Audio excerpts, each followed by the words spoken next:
right, everyone. Welcome back to the next episode of the Barren Lands. Now, we have a guest player tonight, Broden, playing. Oh, we have an echo. I think someone needs to maybe turn down their audio or something. We have an echo somewhere. I'm not sure where it's at.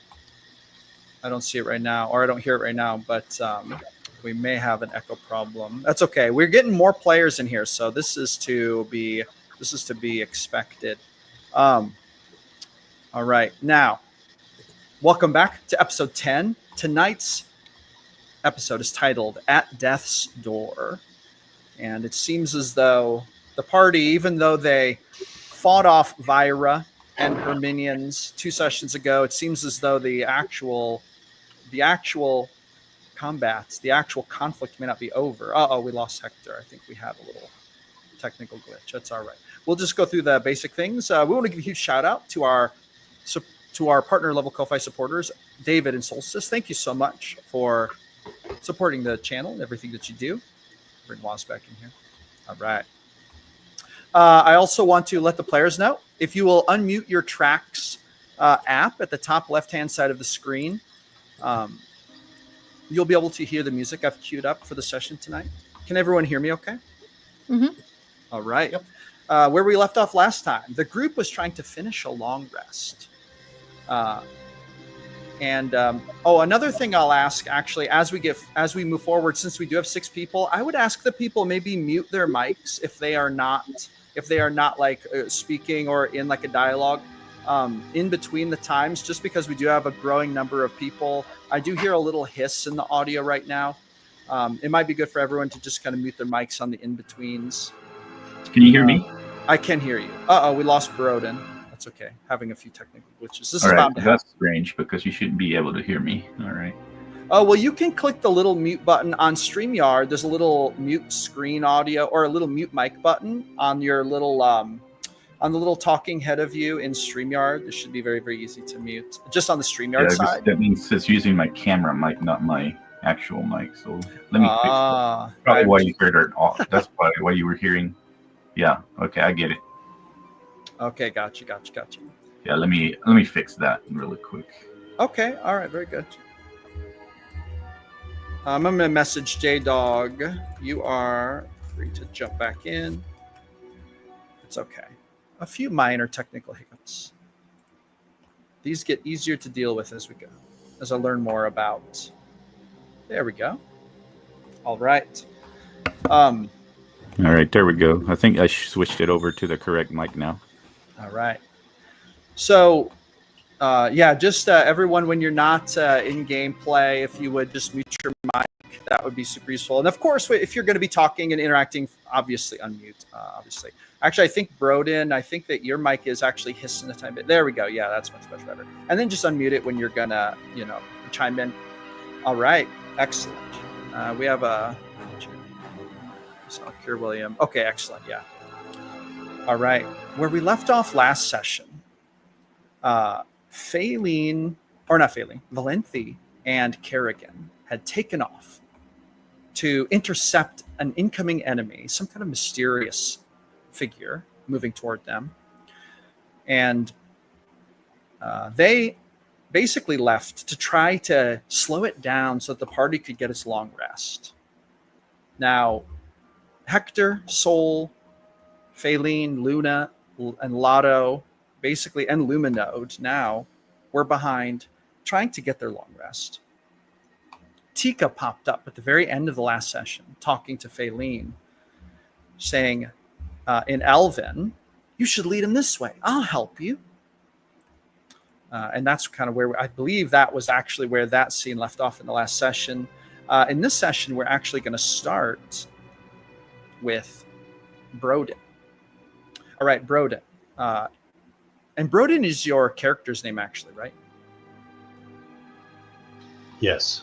All right, awesome. So, Broden, your character, tell us just a little bit about, like, in the moments leading up to this event, where your character was, what they were doing. Just give us a brief intro to what Broden was doing before he is suddenly taken up by the magic and brought to the Barren Lands. Broden Call. is a human fighter who is in the wilds in the land of Tenna. It's a homebrew campaign that I run my characters through from time to time.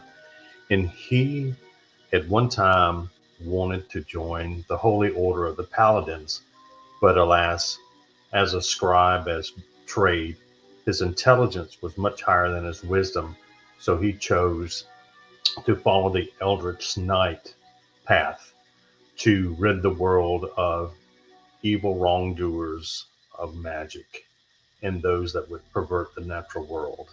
And one day, while he was out stalking his prey to remove this evil from the Tennanite mountain range, a blue glow surrounded him, and he thought that it was his goddess, Amy Aether, that was blessing him, lifted him off the ground. The surroundings got very, very cold, and he started to shiver and shake. And then the next thing he knew, he was picking himself up off the ground, this snowy land that he did not recognize. Wrapping himself as he could to warm himself, he looked around to try to get his bearings straight. And he looked around, and the first thought was, my goddess, have I done something to upset you? And he's taking a moment to just be mindful of his surroundings in his area, putting his hand over his heart and praying to his goddess for divine courage. But yet something is wrong. He can't sense her presence. And he continues to pray, holding out hope that he will one day be able to atone for his disseverance with his goddess. Gotcha. Now that, I'm assuming the second half of that was intended for after the transporting to this world, would you say? Correct. All right. Awesome. All right. So we're going to jump into that actually real quick. So here's what Broden feels when he is transported.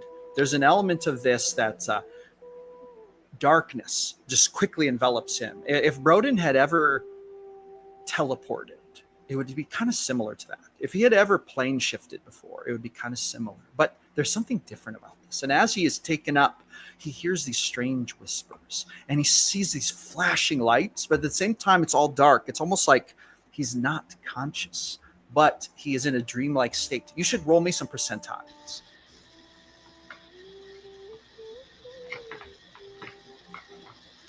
Okay. 28. 28. Okay, very good. So he gets the sensation of falling, and there's like a little bit of that panic you feel, like when you're leaning back too far in your chair. He's like, oh no. And then before he knows it,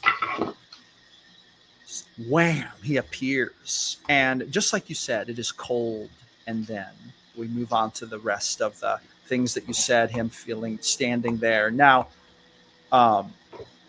with that being said, we're going to switch from that scene for just a moment. We're going to go to a different scene. We're going to go to... Actually, we don't even have to switch the scene. We're just going to go there in Theater of the Mind because we don't have to actually switch scenes. And then, Broden, if you would just mute your mic while you're not on the thing. Sorry, there's a little bit of a hiss coming through. Sorry about that. No, you're fine. All right. Shabam. All right. We're going to switch scenes to Valenthi and Kerrigan crashing through the brush, running through the snow, heart pounding, sweat dripping. Valenthi, tell us William, tell us what is going on through Valenthi's mind as she is running through the forest. She's being chased by this creature, which she realizes has a relentless speed. It has not caught her yet, but I mean, even Valenthi is surprised at the endurance this thing. It's almost like it has no, how can I say this? It has no threshold for exhaustion. It's just floating a foot above the ground, flying through the trees and brush. The trees and brush kind of blow out around it as it moves through. It looks a little translucent, but it's not behaving like a ghost. There's like a force around it that when it passes through trees, the trees just like blow to the side. as it follows, and there's like a mass to it. But what is Valenthi's thought as she's been buying a bunch of time, circling back around to the cave? Tell us about what Valenthi's feeling right now. She would be mainly focused and worried about the group back at the cave as she's heading that way back. I had said south, but it's actually north because we travel south. So she's heading back north, and she sees also the dawn beginning to crack over the horizon at this point as well. And she's also worried, hoping that Kerrigan doesn't get too near. But seems that she's also fast, so she's mainly more trying to keep its focus on her, on Valenthi, and she just keeps running and making sure she can, of course, through all this time as well, making sure that what she's going to do is actually not use arrows, but use her firebolt. Gotcha. To keep from wasting arrows. Just now and then, like shooting one behind her kind of thing. Yeah. Gotcha. Roll me to hit real quick, just to see how that's going.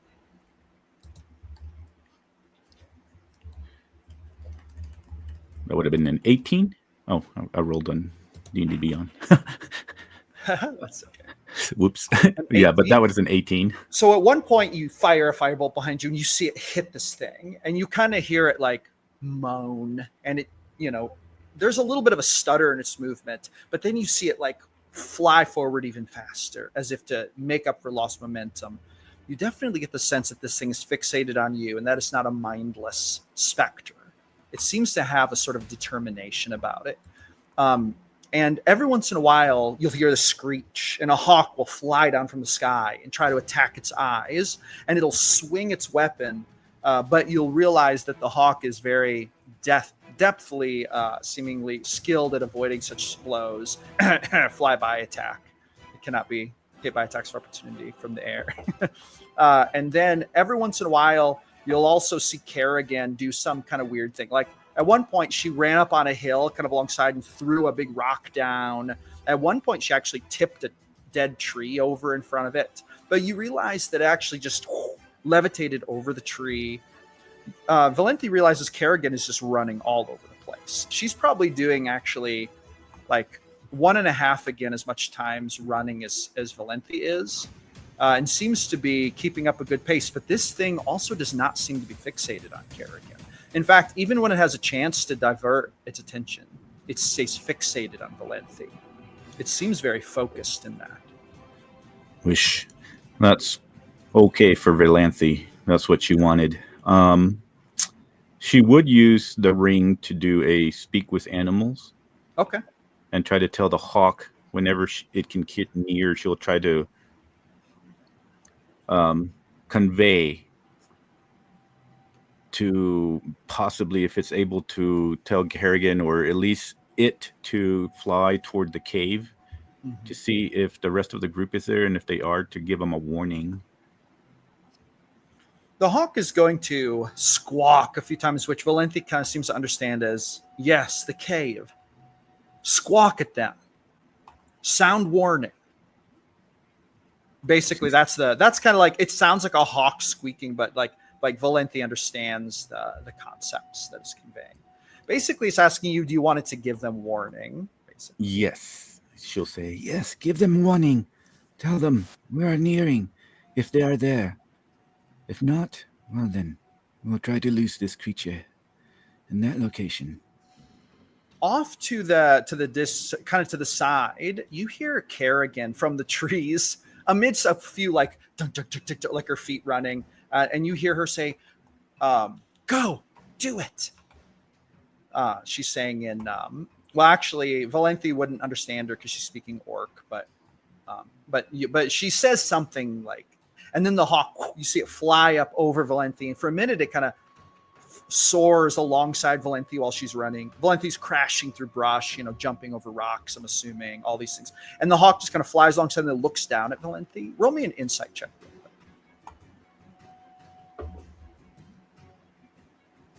Which she called this hawk Claw in the last session, so you figure that's the hawk's name is Claw. I should get a mini for Claw, actually. Oh, gosh. 10.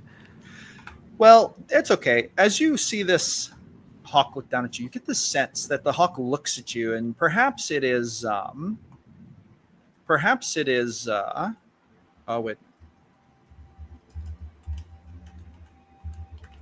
Sorry, I had a private message. Okay. The hawk is looking at you with this look of actual like trust. Almost like, okay, you're working with my master. We're friends now. You get the sense. And then it kind of looks at you, and you almost get the sense it's looking at you like, is she okay? Like checking on you. And then it flies forward and into the night, very high rate of speed. And I don't know if I asked this, how large is this thing?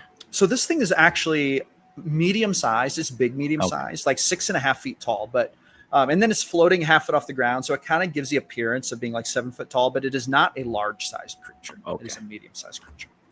Okay. All right. Now, meanwhile, we're going now, and you realize as the sun is rising, you're kind of looking around in your inner sense of direction. You think to yourself, we're about 15 minutes from the cave. Like we're coming up on it. It's like you're coming up on it very soon. And at this point, the characters should have finished their long rest.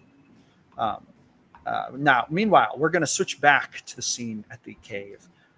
Everyone at the cave has indeed finished their long rest, with one minor exception. I'm going to have everyone roll me a survival check. And I just want to make sure no one fumbles. That's the only requirement. If they were so troubled that they couldn't sleep, actually, you can choose to make either a survival check or a will save.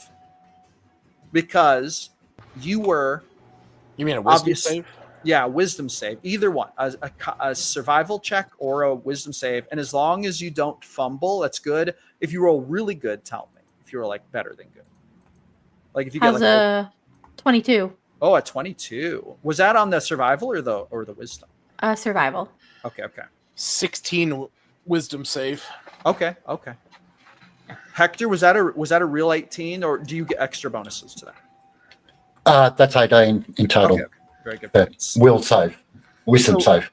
Faylene, your character finishes her your character is finishing her reverie, getting her long rest in. But while she is in reverie, she sees something.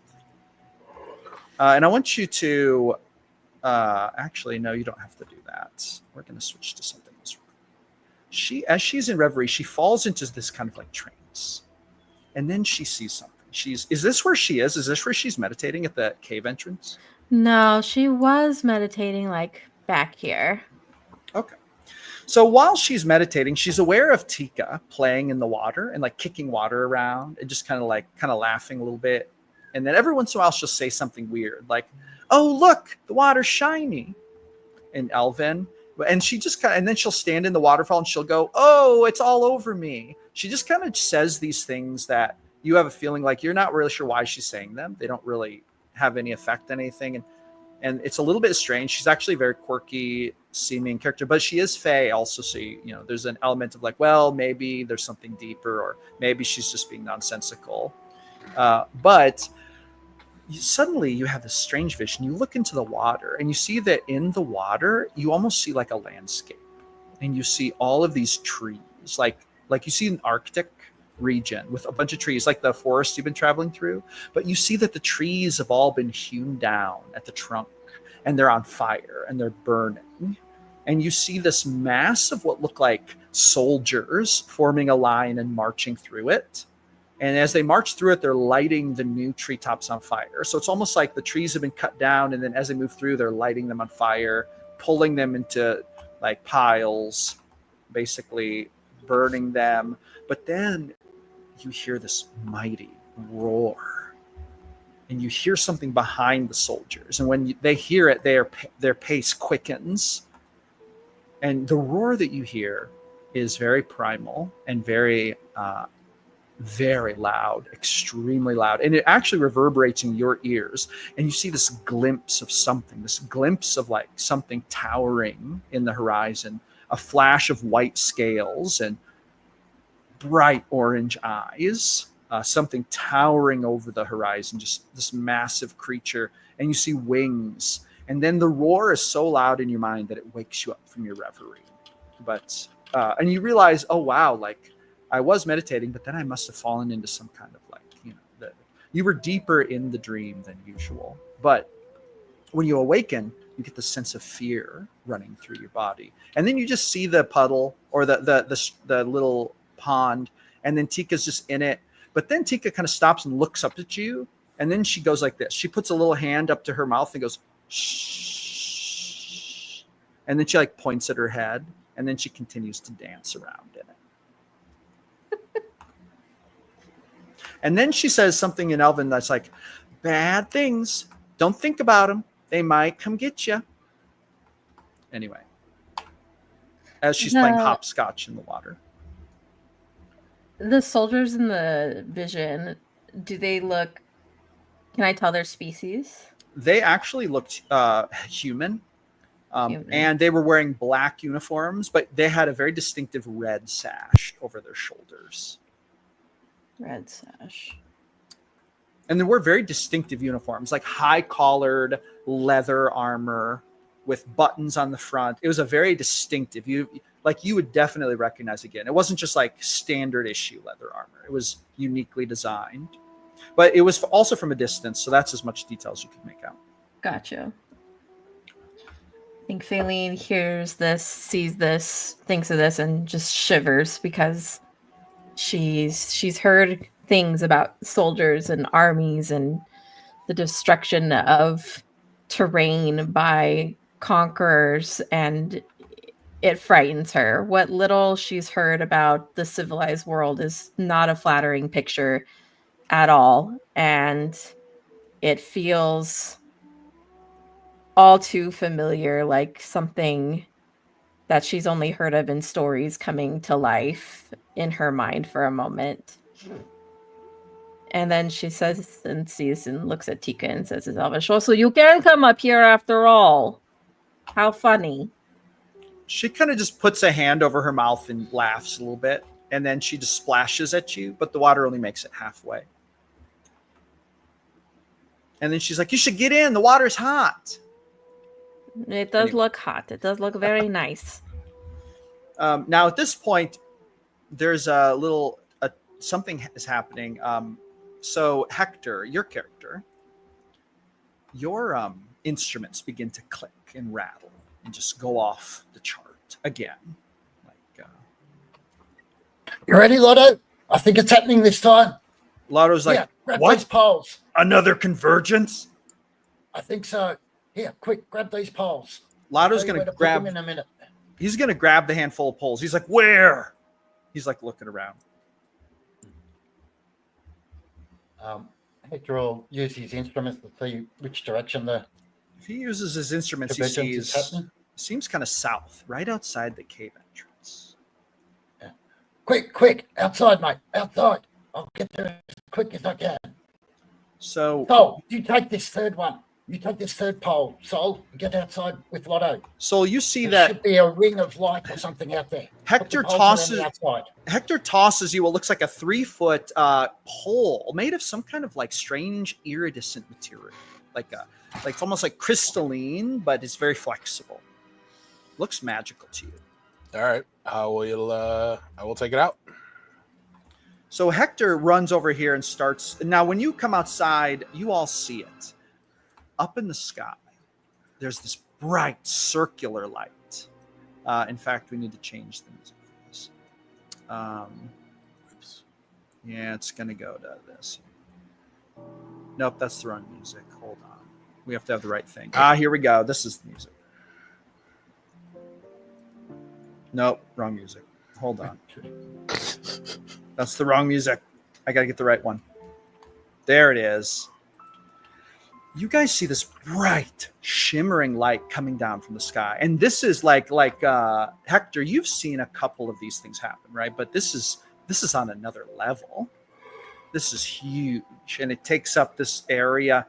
And you see that there's this bright light just sitting there. And you look up and there's clouds. In fact, the remnants of the storm, you guys sheltered out the worst of the blizzard, but the remnants of it, it's still snowing. In fact, let me just, there's something, where can I find that? If I go here, I got to remember how to bring up my blizzard. I have a blizzard effect. Where is it? Is it here? Well, it's okay. Man, I wish I could bring that up. That's so cool. Nope. It's okay. It doesn't matter. Is it here? Draw, measure. I feel like there was a time when this was very easy. Where did I find this? Let me check this one more time. Settings. Is that it?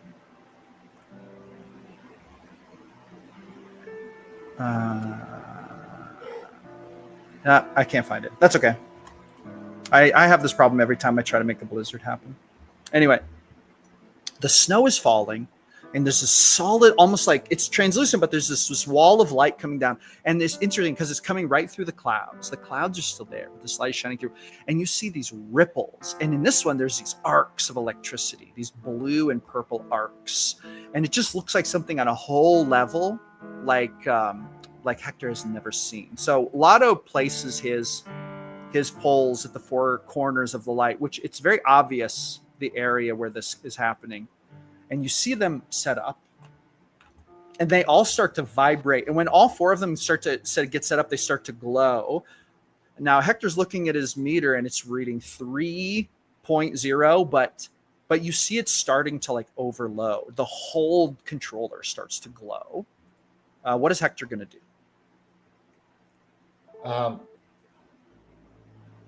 Basically saying, hang on, it's coming. There's something coming. I'm sure of it. These meters are going off the chart. Someone's coming, or something's coming, or maybe it's the way home. Hopefully it's the way home. Lotto's like, should we get inside of it? No, wait for it to come down. But if we don't get inside of it, we'll miss it. Yeah, we don't know. If we get underneath it and something comes down, it'll squash us. So now here's a question. Everyone has to decide if they're going to get in it or if they're going to stay outside of it. That's actually... Now, Hector has just told everyone to stay out of it, but Lotto's listening. But Luna actually backs away from it when she hears Hector say that. Soul's Luminoid comes running out here and looking at it. Soul. Oh no. Soul is going to not enter it because he is going to heed Hector's warning. Well, as the moments pass, the light intensity grows. The light grows brighter. The rainbow colors are swirling around. You see these lightning strikes. In fact, there's a lightning strike right in the center. And when it strikes, you see an interesting thing. You see this geometric pattern begin to form on the ground. Does anyone want to do anything? Faylene will just hop back. She's gonna hop that back. sounds scary. Now, the light continues to build, and you think it's building towards some kind of apex. Does anyone want to do anything else before it reaches like a zenith? No. Lucas wants Soul to go in, but Soul doesn't want to go in. Do it. No, just kidding. I will tell you this. On above table, this is just for the player. Yeah. If you put your characters in there, there's a chance your character dies. There's a chance your character does get taken back, and then you have to. I mean, arguably, there's a chance our characters die anyway. You know, or there's a chance that nothing significant happens. I will admit, these phenomena are very unpredictable, and it would be determined by a percentile roll. Ultimately. I'm gonna ask Hector. I'm gonna say, what do you know of this? What is happening? Well, this looks like what happened to us to begin with. I'm just waiting for these. And I need to make a roll. This geometric pattern to solidify a bit so I can tell what it actually is. Okay. You would see Lotto almost like take a step forward right to the edge of it. And then when Hector says that, he just like looks over at Hector. Hector, roll me an insight check. Actually, everyone who sees Lotto do this, roll me an insight check. I was gonna say, yeah, Soul's gonna like try and tell him not to if he is. If Faline hadn't said she'd forgiven Soul, she would have pushed Lumino. Oh my god. I got a dirty 20. I got a Okay. 22.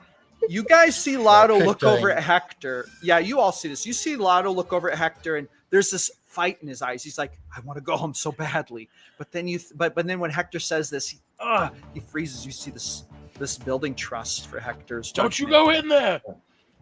He takes a step back, and then you see him go, and he stomps his foot in the snow. He's just frustrated, but you see that the trust for Hector wins out. Telepathically tells Lotto, "Relax, mate, relax. If this works, we all go home. Just wait. Let's give it a few seconds." You see a look of kind of hope, new hope, come upon Lotto's face. And then suddenly, there's a flash. The light becomes blinding, and you all, you either have to look away or, you kind of blink for a minute or whatever it is.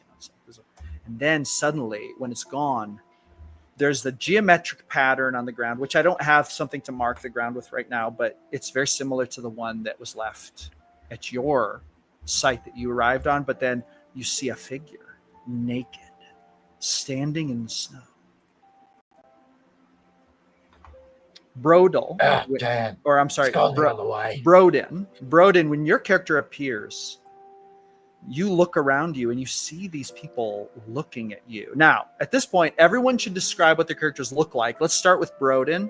Broden, describe, obviously your character is naked, literally has nothing on him, no clothes, but describe his species, kind of what he looks like, and just his general appearance.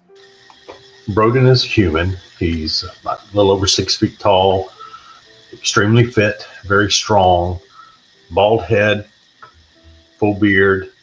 He has these sharp, piercing eyes, very tan. Definitely does not live in cold weather. He's shivering, and he is looking around, and he is drawn to the Dragonborn with a look of recognition, almost as if there's relief. And it appears that he relaxes a little bit, stands and puts his left hand up, and in Draconic, he speaks, "My brother, where are we?" Do I recognize Broden? Do I recognize this naked man? No, because Broden he's from your homebrewed world, isn't he? Yes. Okay. Yeah, so no, but he speaks Draconic, which you speak it. Yeah. I look at him very confused, and I say, "We are. Well, I'm not exactly sure what the name of this world is. Where have you come from?" And I take a few steps forward. Okay. Now describe yourself and what you look like as you do this, and what you're wearing and carrying. Myself or Broden? No, yourself, Soul. Oh, so he is wearing his he's wearing chainmail armor that was acquired from one of the dead adventurers, a kind of rough long sword and shield from the same situation. Aside from that, he's not carrying too much. He has a small pouch on his side that he has the calligrapher's supplies in, and a few, probably at this point, pretty grungy, like bits of mole chicken meat.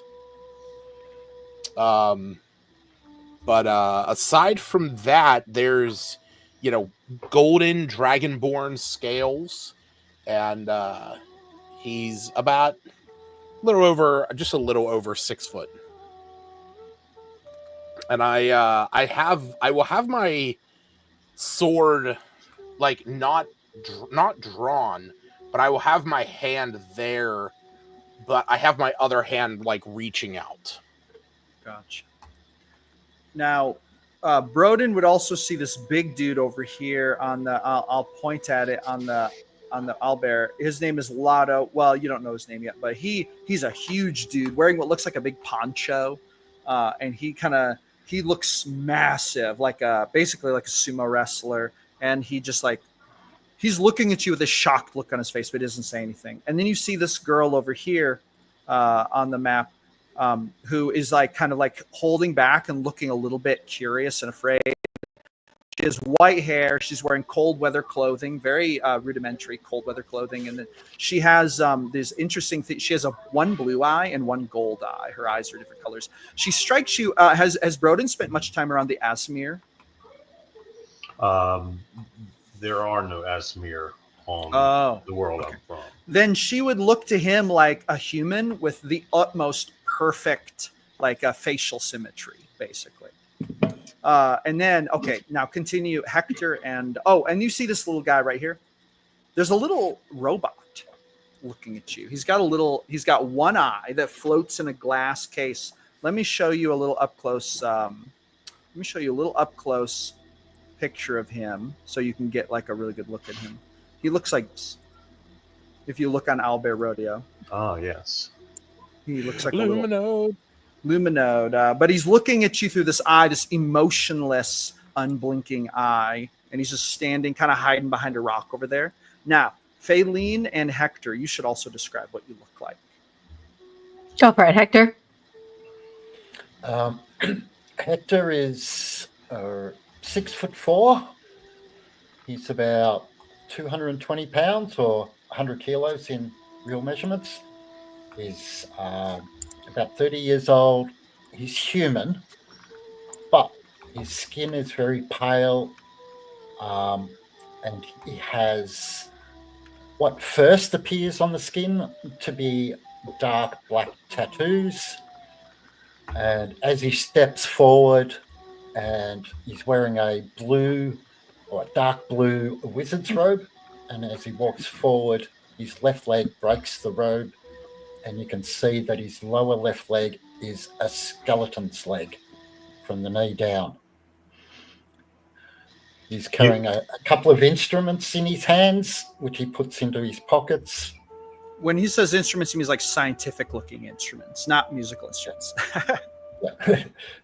So, including what he was looking at for measuring the light and the convergence that was happening. But you can't really see his face because his hood's pulled over his eyes. He tends to like being in the dark.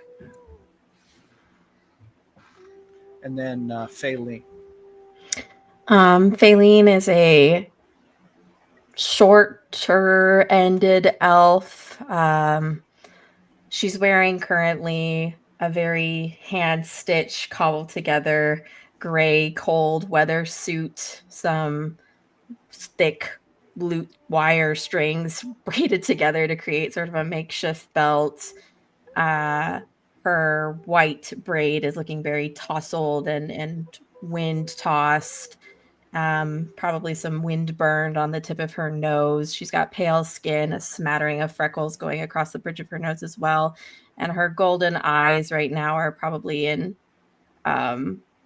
shock as she takes in this newcomer, but also this a magical phenomenon that she has experienced but has never actually seen or really has any kind of basis of comparison for. So the whole thing is rather shocking to her. She's got kind of a compact frame in her short stature, and I think one hand goes to kind of like grip the dagger on her belt, and if you were paying close enough attention, you could see that her hand is like sort of shaking, and her mouth keeps opening and closing as if to say something, but no words are really coming out as she's just taking in this sight before her. So now with everyone having kind of, described themselves, Broden, what are you going to do? You may want to have everybody roll the perception or investigation check. They may notice something peculiar about Broden's body.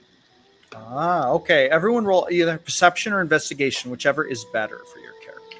You can tell there's a slight blue hue to his skin, and you're not quite sure if it's because of the cold or something else that's going on. Is he a Ganassi?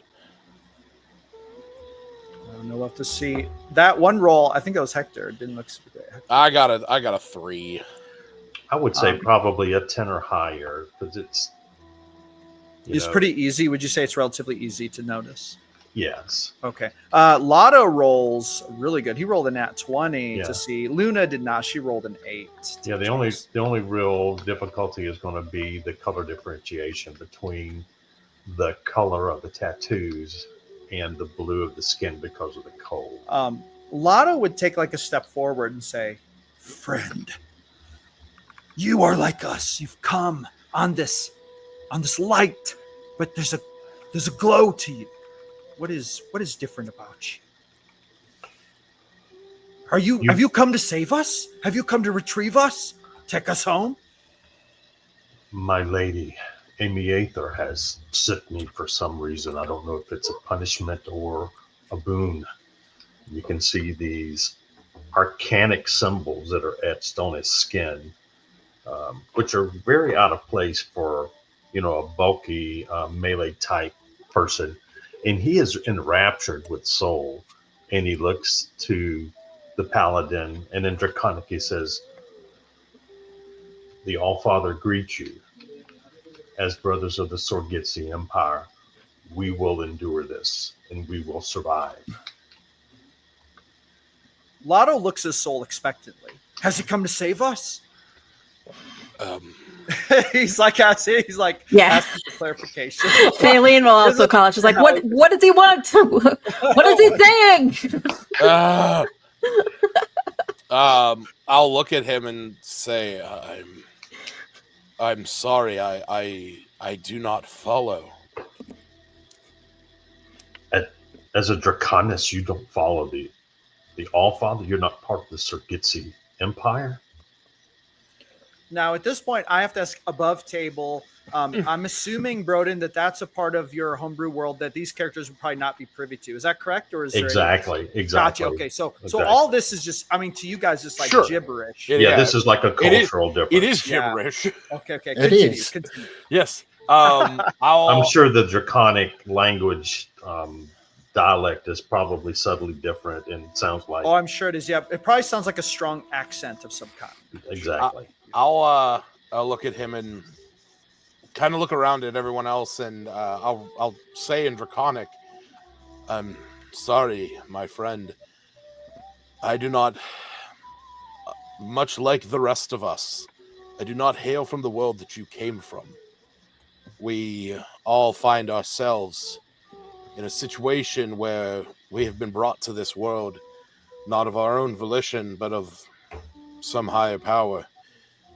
Unfortunately, I am not associated with the faction that you stated." Aye. And he looks around, and in common, he speaks and he says, "Does anybody have any clothes?" Too cold down here to worry about that. Let's get back in the cave. And he's shivering. I will pull out the cold weather clothing that I had in my pack, and I will give it to him. So he gives you some cold weather clothing. And I thankfully accept and will slowly follow. Yeah, because the temperature is like negative 20 degrees right now, or even lower, actually. Probably starting to get some frostbite because it's been, at least a minute or two since we've been out here? For sure, yeah. It's been super, super cold. So I move in that direction. Okay, so now at this point, Soul, as you're giving him that stuff, and as you guys are moving in there, suddenly, you guys hear this shriek in the air above you. And you recognize it. You recognize it as Kerrigan's hawk. You can tell the sound by now because you've heard it enough times.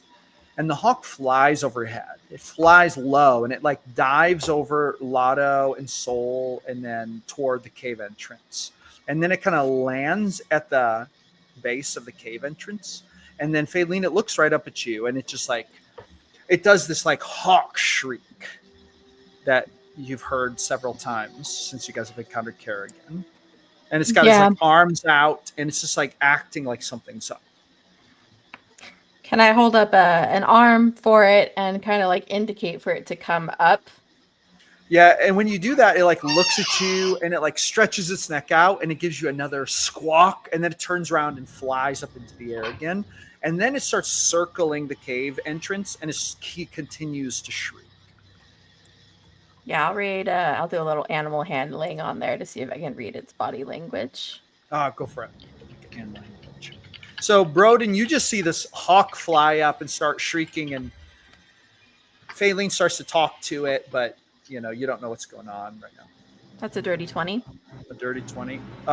You get the sense that this is that shriek that it was making when it was like warning Kerrigan of danger. It's like a danger. Danger is close. That's the warning. If anybody's paying attention, Broden nods in approval as if understanding. Oh, okay. Now, when Broden walks in here, does Broden go this deep into the cave? If he goes this deep into the cave, he passes this horse that's laying on the ground that has fiery red hair, although it's not like the picture there looks like it's a flame, but it's actually like a light red haired horse with long hair, but the hair is fiery red, but it's not on fire, and it looks at him, and it just has this air of being a wise horse. And then he hears the splashing in this little warm steam over here, and there's this little translucent girl playing in it. Well, when I say little, I mean little as in she's like 5'3", but here's what she looks like.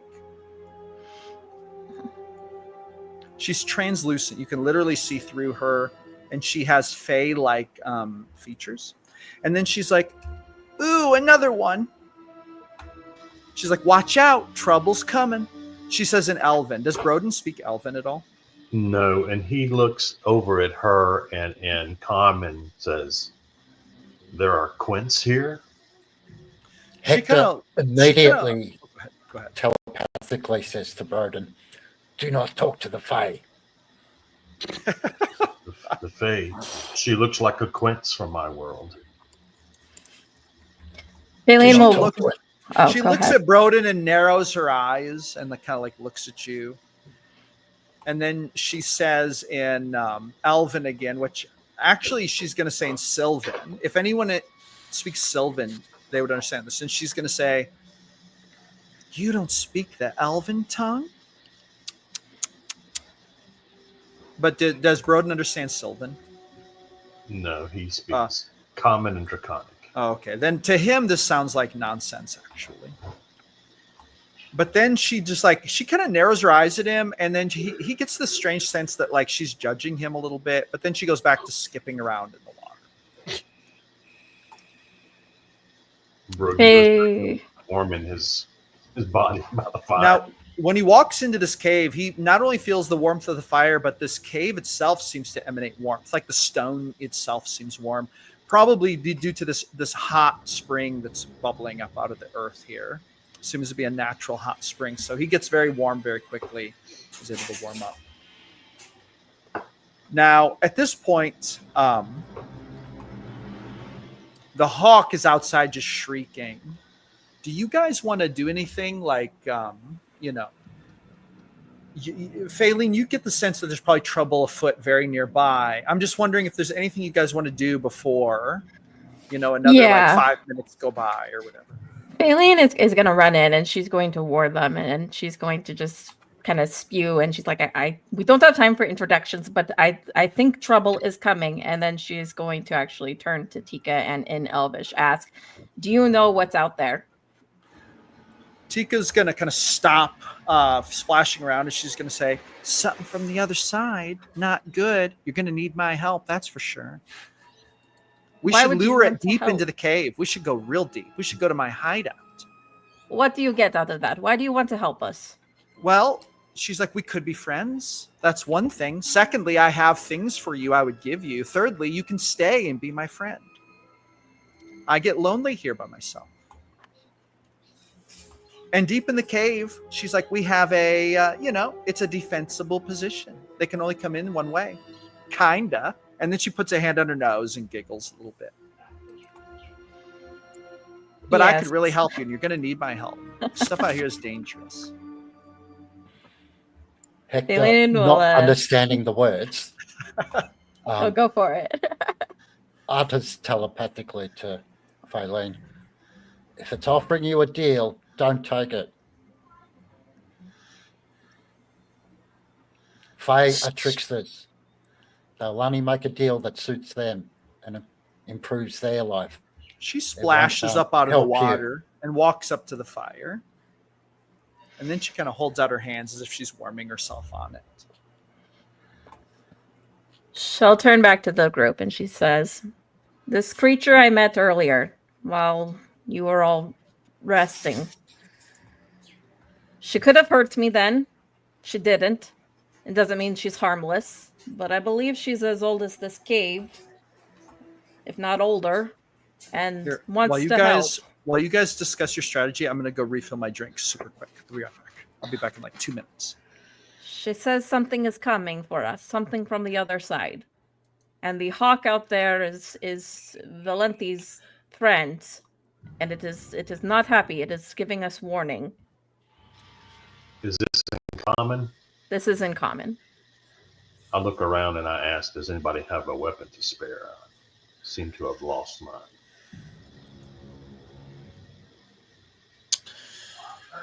I don't think we have any spares, do we?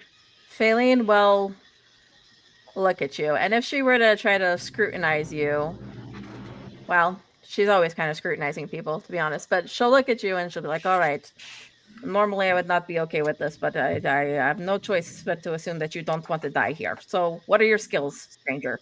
Quick. He says, I am a warrior of magical protection. And he explains to you in uncertain words, or no uncertain words, that he is a protector of the natural world and combats evil magics and corruptions that would harm the natural world around him. So, perfect. You're hired for now. And she'll hand over her regular dagger. Okay. You get handed a dagger. Brodin, who's now clothed in cold weather clothes and is armed with a dagger. Cool. Luminode comes running in and goes, like he kind of makes some strange metallic chirping noises. And then he runs up to you, Soul, and he like kind of pulls on your cloak a little bit and points at the door. I think something is here. And I draw my sword and I step towards the entrance. So now, when you step toward the entrance, you would see coming from the, I mean, it's the sunlight is breaking on the horizon. Dawn is upon you, and then you see running through the clearing in front of it, Valenti and Kerrigan, nearly in step, just running full bore. Now, Valenti, due to this long run you've been making, I mean, you've been running now for a long time. I need you to make me a Constitution saving throw to see if you have taken on any levels of exhaustion due to this run as you reach the finish line. Let's see, Constitution. What we're looking for is a DC 14 or better. Yeah, I rolled a 13. So you have actually one level of exhaustion from the run, which means here, let me look it up real quick. So exhaustion. So you have disadvantage on ability checks. That does not mean attack rolls. It just is ability checks. So you're that tired at this point. It does not mean saving throws either. It's just ability checks. But you see Valenti running toward the cave entrance. But then very quickly behind Valenti, you see something else following. It crashes through the trees. It's not that. Jeez. It's actually more normal. So we're gonna make it. It's like what? I was about to Now- say, what are you fighting? At this point, everyone roll initiative. And we have the initiative tracker up here, so everyone should roll and then add their initiative into the initiative tracker. I'll add you, Broad, into the initiative tracker. Yep. Now, as this thing is approaching, I have to say Perfect. something. Actually, I want everyone to roll me a perception check. Valenti, you should also roll it, but with this disadvantage. Actually, no, I take that back, Valenti, not with disadvantage. You should roll it with advantage. 15. I know that's quite a turnaround, but Oh, the perception. Oh god, yeah, no. There was a 17 and an 18, and they both turned low, so I only got an 8. okay. Now, who was that? Hector got 3. 3. Who rolled me at least a 13 or better? Sold it.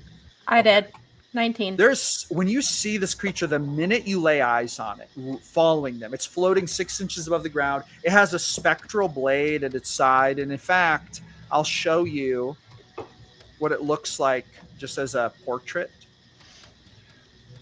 There's something about this thing that just strikes, I mean, a primal fear within you, and you think to yourself, oh my god, like this thing is something to be actually feared. Like this is another level of something. Like you don't know what about it strikes you that way, but there's something in your gut, in your soul that tells you do not get hit with that blade, whatever you do.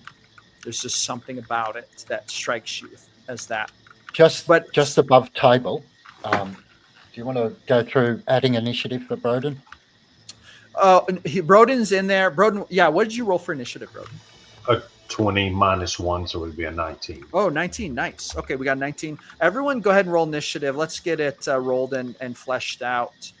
We'll roll for Lotto here. Oh, nice. Lotto actually got for Lotto. Let's see. Luna. Oh, heck yeah. Luna got a natural 20. Go Luna. But Luna is confused about combat these days. She doesn't know what to do. Luminode. Actually, we're going to remove 13 from this. Can I remove 13? I should be able to. I'm going to change.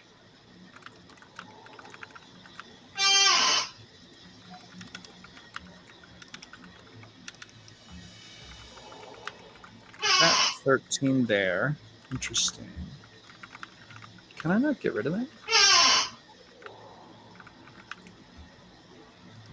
Very strange. Very strange. It doesn't matter. It's fine. And then we have Tika.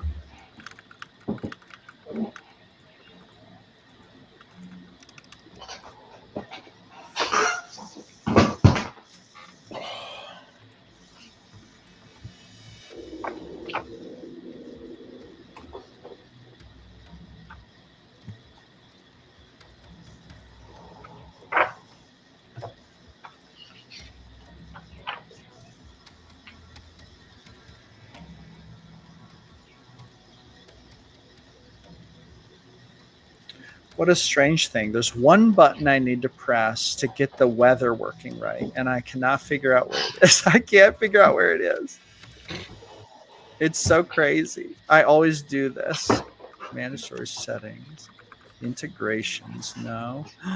It is. Do you have the weather extension? I do have the weather extension. And I can never figure out how to turn it off. Is it just right-clicking the screen? I have tried that, and it doesn't do anything. Oh. Very strange. Well, actually, hold on. You should be able to have like where there's 3 little dots when you right-click the screen. So there are 3 little dots, but it just goes to manage storage settings. It's not that one. It should be on the screen. It should have like another one that pops out somewhere. Like something will pop out on the actual map, not on the actual toolbars, and you have like 3 little bars. How do you bring up the context menu?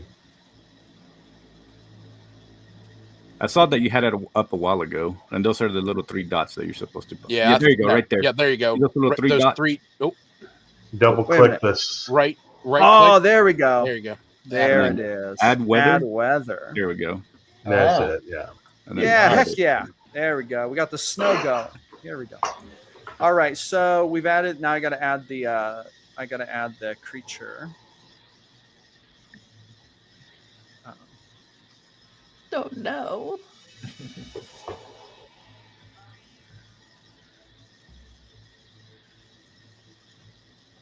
Where should that roll?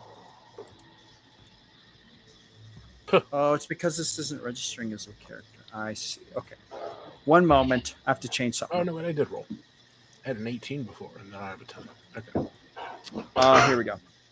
Yeah, I I got to thought get you rid rolled of high this. before. Yeah, I clicked the history. I thought I didn't. Then when I clicked history, I realized that I rolled a 10.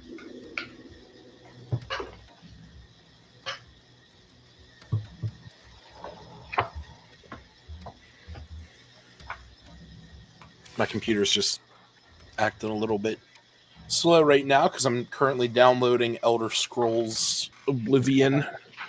Ah, see, I'm gonna wait a couple weeks till the bugs get ironed out. Nope, Oblivion.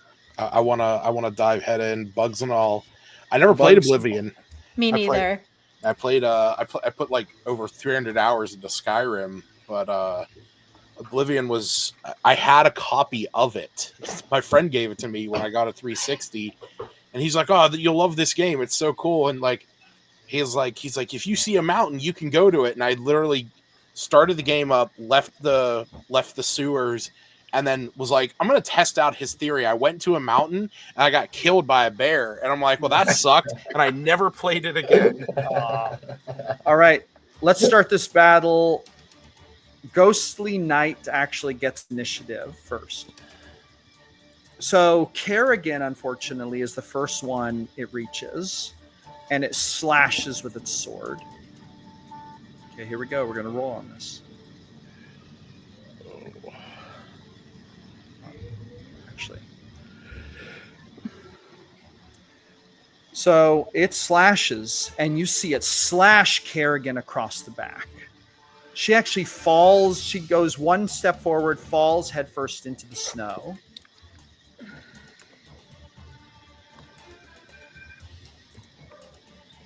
I gotta add a thing.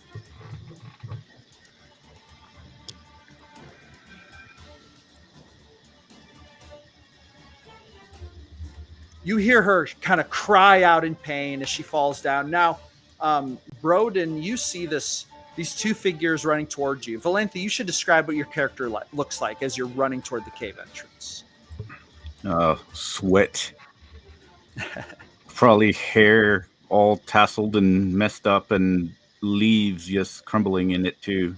Probably little tiny cuts of where she's been running through the forest as well on her skin. And extremely tired. But upon seeing Kerrigan fall, she's going to come to a complete stop.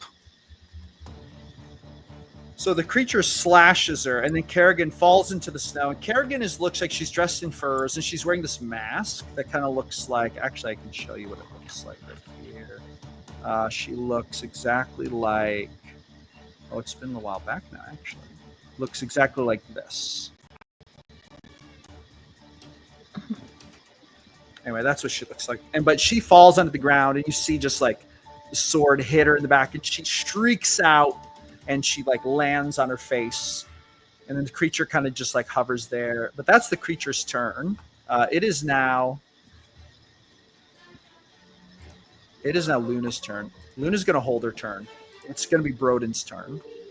While Luna's holding her turn, she's going to look over at Phelan with this look on her face, like with this questioning look, and it's almost like Phelan should expect what Luna's asking. Yep.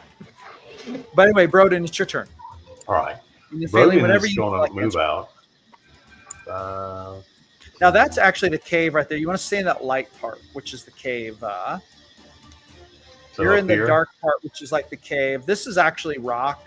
So this light part over here is the cave. Oh, okay. So I would have been up here then. Yeah, probably so. Okay. So 5, 10, 15, 20, 25, 30. And I'm going to dash 5, 10, 15, 20, 25, 30. And then shout, run. as I like harden myself against the cold and kind of like you see me twist my feet into the ground and rub my hands together like I'm preparing for battle.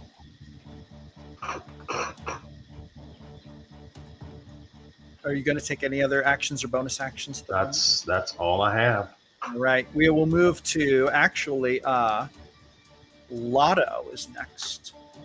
But Eos is going to run up to Soul. Eos runs up to Soul and nudges him in the back. Soul feels himself almost get pushed forward. And then if he looks back, he sees Eos, and it's like, she's like, is it a she or a he, Eos, actually? I guess he. He's like throwing his head back, and Soul realizes instantly that he wants him to jump on his back. Yeah. Yes. But anyway, that's what he does for his turn. But that's not really a turn, so he can move with you on your turn, whatever. But now we move to Lotto. Lotto is inside here. He's going to just like actually take his... He's going to take a step out. Uh-oh, did I move him? Oh, I just made it bigger. I didn't mean to do it. And he's going to settle down into a stance and like plant his feet on the ground. And that's what he's going to do for his turn. Get into like a stance and then look at the creature. And he's going to kind of shout, "You made the wrong choice today, Spectre." It is now Valenti's turn. Is Kerrigan not moving? Is she moving or? No, well, she hasn't had a turn yet, but she fell into the ground and she looks up at you and you see this look in her eye. Well, actually, no, I say that wrong. She's wearing her mask. So she looks up at Valenti, but you sense something isn't right. There's something strange. She's not recovering as quickly as you expect. The gash on her back is large, very deep, but there's something else wrong. Valenti can tell. Well, upon seeing her fall, Valenti's going to stop and see. That's an action. All right. Let's see here. While Valenti's thinking, Luna whispers to Faylene, "Faylene, let me use magic against it."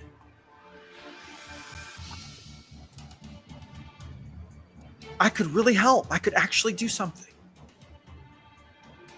Helena looks back and she's like, "I was going to come to you and speak to you and say sorry, but there's no time now. How about you use some of my magic instead?" What? She looks at you with this like, she's like, "The only other thing I could do is, change." Okay, so she's going to go ahead and Hunter's Mark it. Okay. Hunter's Mark. Then she's going to shoot every single thing she can at it. And then she's going to take a move afterwards. All right. Roll to hit. Let's see. So that's a 19. So she shoots that arrow and it flies and it seems to be repelled by some kind of force. A 19 fails to hit. She's going to use Morthil's blessing to give her a +10 to her next attack. Okay, gotcha. And if it lands, it does 15 extra damage. All right.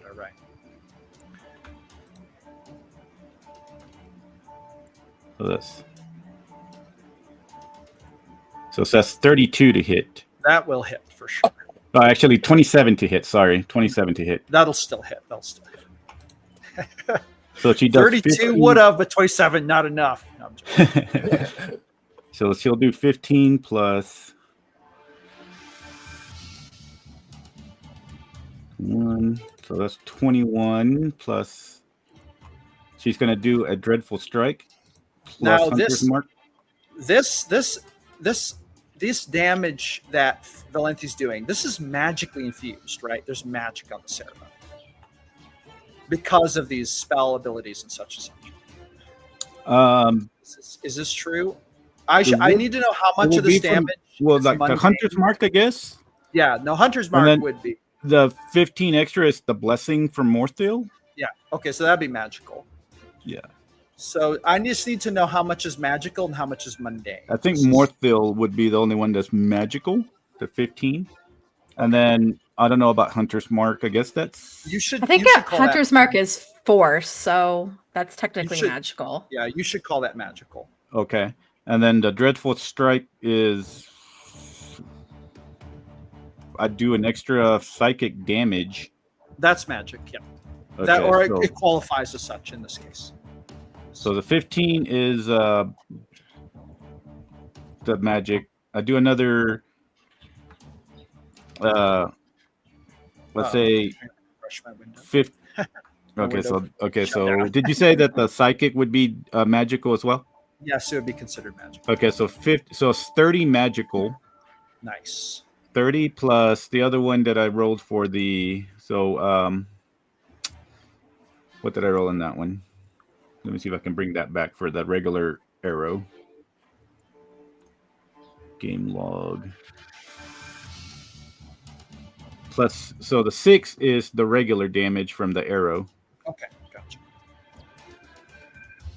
And then she'll do her last attack for their bonus action, or not the bonus action for Rodin, you see this elf who runs up just as like shoot, just shooting arrows. Looks like handcrafted primitive bone arrows just shooting into this thing. Some of them are hitting, some are like flying to the side. You see little magical flashes. Definitely looks like a skilled archer. So that one would be 17. So that one will miss, and then she will move right. I think it's deflected. She will move right in front of Kerrigan. Uh-oh. All right. So she moves in front of Kerrigan. Now, when you shot your arrows, though arrows that were infused with magic seem to penetrate better, but you notice that the one that was like mundane, like the one that wasn't affected by Hunter's Mark or your God's Blessing, the effects that weren't, it seemed like the arrow did less to it. It seems like magically enhanced attacks are doing a lot more against this creature. Okay. Yeah, so Valenti would notice that as she is hitting it from this close of a distance. All right. Is that all Valenti's moves, bonus actions, and such and such? Yeah, she moves right there in front of Kerrigan to shield her from any attacks. It is Soul's turn. All right. So when Eos nudges him in the back, seeing the battle ensuing out there, he will look back at Eos and smile and just kind of mutter as he's getting into position and say, "The gods may have turned away, but you remain for some reason. Do not understand." Then as you say that, it's almost like Eos is like, and then nudges you again as if, "Stop talking, get on my back." Yeah. I smile and I, as I climb onto his back, I say, "Let the light rise once more, but not from heaven, but from us. Come, Eos! Remind them why the dark." Eos raises up like on his hind legs and then just charges forward. And I mean, Soul's almost like blown off the back, just how fast he's going. You go ahead and move him where you want him to. Actually, I'm going to add him to your control here. I was going to say, I can't move him. I'm sorry. I got to add him to you. There we go. All right, you got control. Beautiful. His hooves just thunder as he charges forward. So I'm gonna have him. Let me see here. I gotta measure out some distance. Now his speed, I believe, would be 50. Yes. So. Yes. I can give you. I don't have stats or FM, but you should use the stats that would be typical if you had them. I'm sure you had them before. Yeah, I have, because I still have the spell technically on my list, so it gives me that info. Actually, he has a 60-foot movement speed. Nice. Wow. Which works because I did want to I did want to get to here. Yeah. And that's where I'm going to make my attacks as I'm like swinging around him. Gotcha. So first off, you guys see, Eos just like come in and corner. You just see, snow flying from his hooves, and all you see is snow flying. The horse's red hair and Soul's blade just cutting through the snow at this enemy. And you hear him say, "Let us remind the dark that we still burn." And as I say burn, as I'm right here, I'm going to breathe out a line of fire with my breath weapon. So he needs to make a DC 12 Dex save. All right, DC 12 Dex save. Here we go. Oh, my dice aren't loading. I need to reload my page. One moment. my PC isn't going as fast as battle is. All right. It's a DC DC 12. what now? Okay. Here we go. Here's the roll. I added the bonuses already. Oh, beautiful. Oh, it's a fumble. So you're going to deal double damage because of that. Beautiful. Then it'll be 30 fire damage because I rolled a 15. Fire damage. All right. And then as I am swinging around, I am going to attack with my longsword. That is going to miss. That's a 9 to hit. 9. You kind of swing and you feel something about this creature repulses your blade. It's almost like magically. Yeah. I assume my sword wasn't going to do much.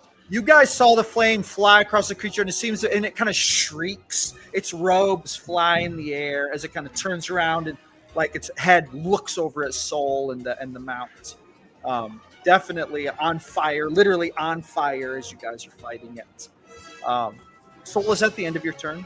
Yes. All right. We are going to go to Faylene. Okay. Faylene is going to rush forward to Luna, kind of like grab her by the arms, and she's like, I can't speak for your goddess's powers. I can only give you a little bit of mine, and will give Luna a second level dragon's breath. Where'd it go? Whoa. Really? She's going to give that to her? Yeah. How did she Is it you touch a creature and it get it? You touch one willing creature and choose acid, cold, fire, lightning, or poison. And so they can take an action to exhale a cone. And I'll just drop the I'll just drop it in the chat. It's the spell that when I spoke to Jeremy Crawford in person. No, I got it. Yeah, I called him out on his rulings on it. Nice. All right, I got it. So you give that to her. Is that an action or a bonus action? It's a bonus action. Okay, very good. So I'm gonna. Her eyes go wide. She's like, "Whoa!"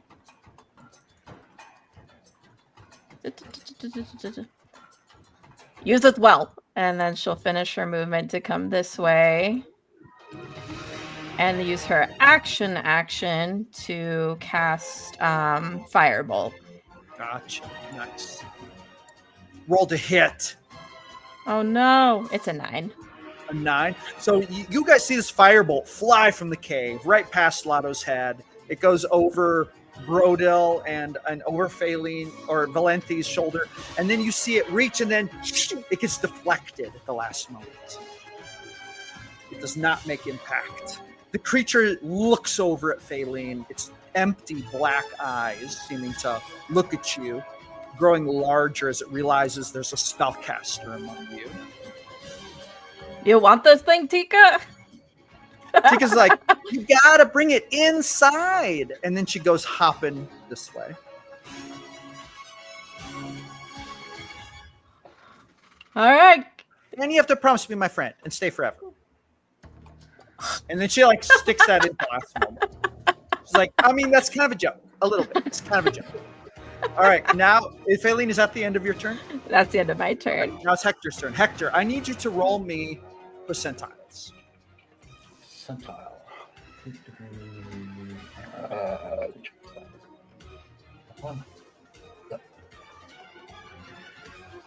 92. 92. Hector, as you realize what's going on out here, a heaviness. Actually, I got to change this. So a heaviness sets upon Hector. This oppressive heaviness. Hector almost feels like falling to the ground, but he doesn't have to. He's remaining upright, but there's something going on. There's something going on. Hector is like, ugh, like there's this force on his brain. And then there's this voice that just forms words in his mind. And Hector is alarmed because Hector has telepathy. Hector is experienced in these kind of like mind games, but there's this force that just basically kicks the door in and just lays words on Hector's brain with no defense, no nothing. And it just says, This is an abomination of our right. It is not of death, but it thinks it is. Send it to the 9 hells. And then you feel this power come upon him. Hector feels this primordial strength come upon him. And he gets the sense that he's been blessed in some kind of way, but it feels dark. It feels like it's not of this life. He feels like he's being blessed in some kind of way that is special here. But the nature exactly of the blessing is unknown to him, but he just feels that. And then the burden lifts off of him, almost as if something was kind of holding him down to whisper into his ear, but it was something very powerful. Hector senses the presence of death in this cave right now. Hector smiles. He feels comfortable with death. He's understanding that whatever just came over him came from death. He feels confident. He feels ready to take on whatever it's coming, but he has no idea what's coming. So he's just going to walk forward. He's full 20 feet. He's going to turn to the group and he'll look at now, Hector, I will say this. Hector, for some reason, he kind of starts walking. He's walking faster than usual. Hector actually has 40 feet of movement this turn. Oh. Instead of 20. He's like, in fact, he's like, wow, this is like, he's feeling lighter afoot than usual right now. Oh. Yeah, so he'll stay at the back of the group, but he'll head up closer to them. Looking down through the corridor, he'll see Lotto blocking the doorway, so to speak.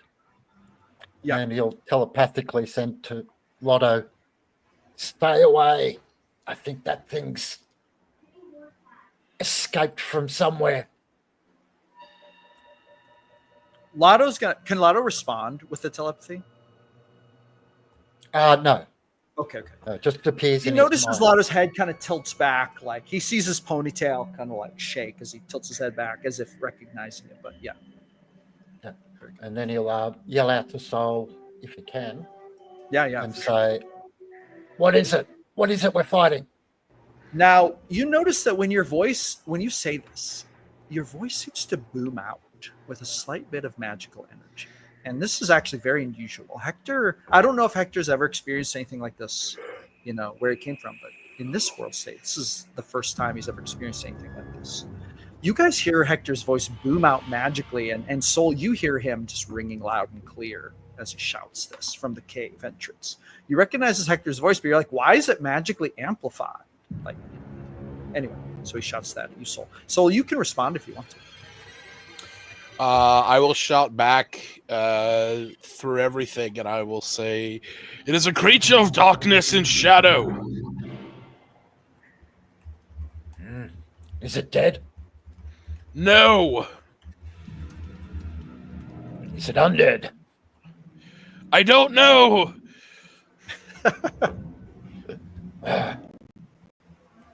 Typical paladin. Useless. That'll be the end of his turn. Okay. All right. Now we're going to go to, it's Kerrigan, then Lumino, then Tika. Okay, so Kerrigan is going to actually crawl forward a little bit. And then she's going to stand up and she's going to turn around and she's going to draw her knife. But she seems a little out of it. She seems a little dazed, actually. She's not acting quite right. And that's her turn, actually. And then we're going to go to Luminode. Luminode actually comes out here, 5, 10. He kind of comes to the edge of the cave and just looks on.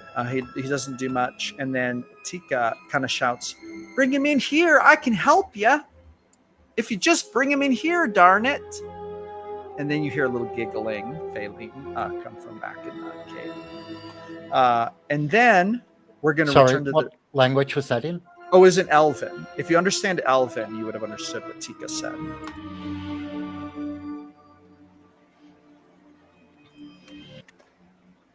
Faylene will, if she can, has time, turn to Hector and repeat it. She says to bring him in. I think we should just do it. She wants it in here, and she's willing to help. Don't trust the Fae. You see Luna creep forward, but she doesn't have... Actually, she's going to take the dash action.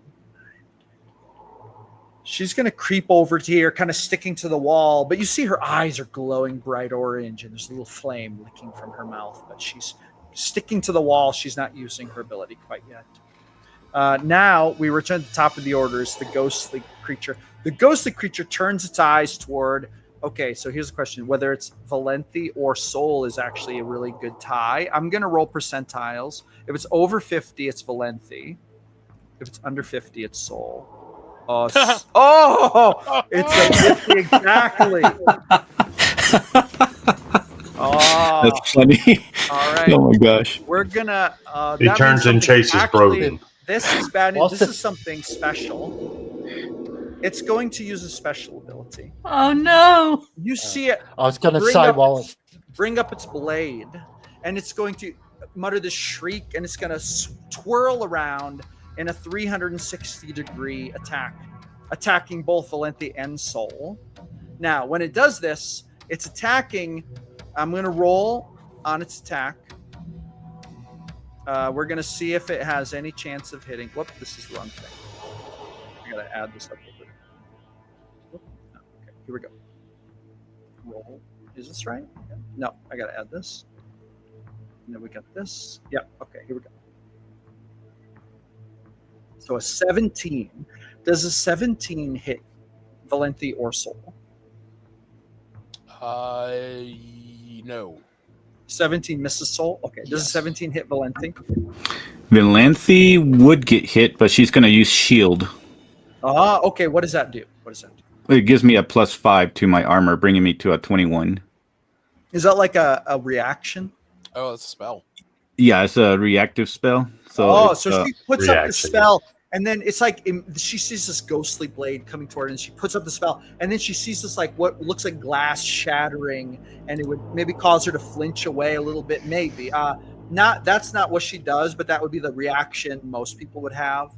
How does Valenti react when she sees this happen? she, angered that Kerrigan got hurt, just stands there, clenches her teeth, and says, "Come on, you bloody bastard!"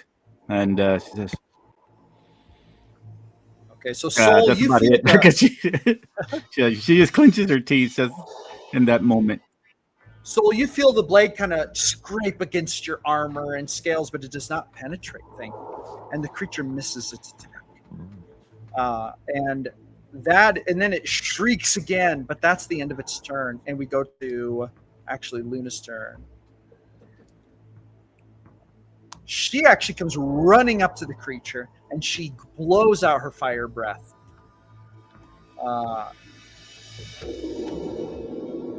She blows it in a cone directly at the creature. It's fire.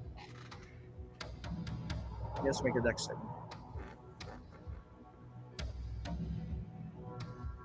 Don't like that one. No, stop it.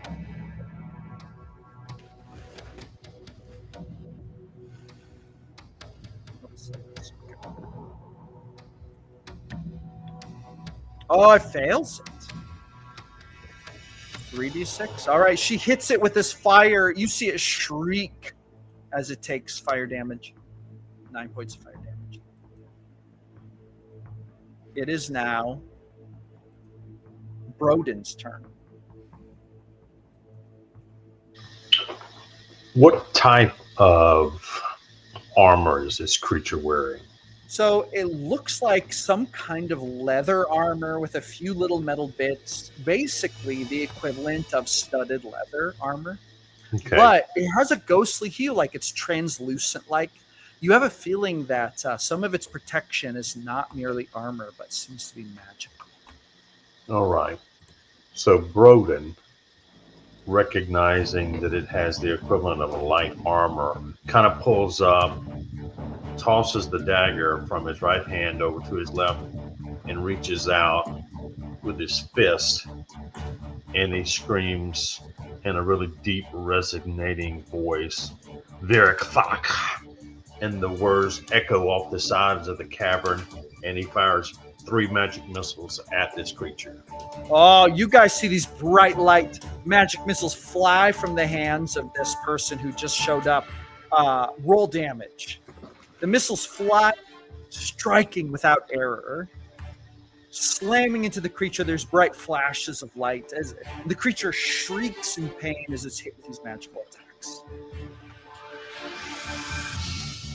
So it looks like that's a total of 10 points of damage. 10 points of damage. The creature shrieks. 10 points of force damage. Yep. They seem to strike true, and you all seem to see that, it takes the full damage, the magic missiles striking true. Now, you still have movement and bonus action if you're going to take a bonus action. Correct. I'm going to move forward to here, hoping to goad the enemy to move in my direction, and that's going to be my turn. Are you going to do anything to goad him? Anything at all? No, I don't have an action or any special ability, so I just move forward and then wink at him is basically all I do. Roll either an intimidation check or a persuasion check, whichever's higher for Broden, to try to goad him if you want to.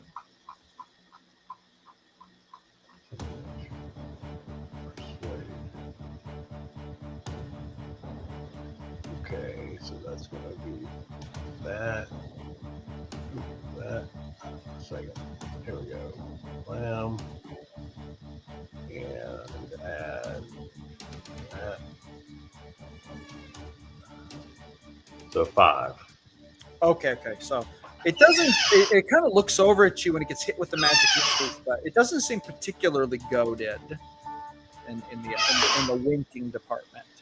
All right, now we're going to go to Lotto. Now Lotto kind of says, "I've had enough. This creature will be reunited with the rock and the earth." And he goes charging. And he goes running up to it, and he tries to make an unarmed strike.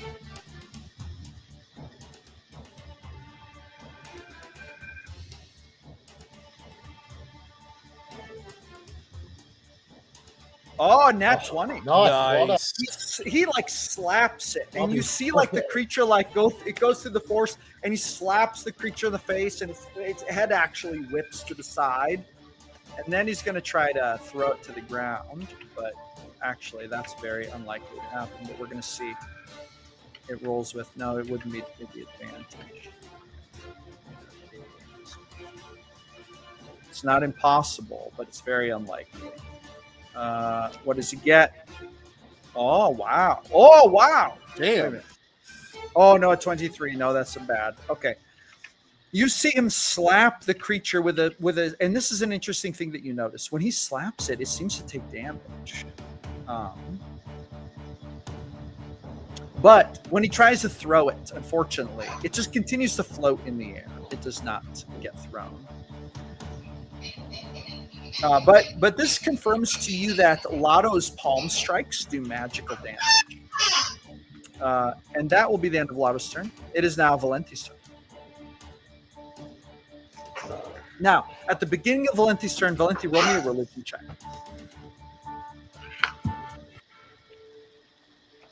You said religion? Mm-hmm. Let's see. We're looking for DC 12 or better. DC 12 or better. Let's see what she can roll here.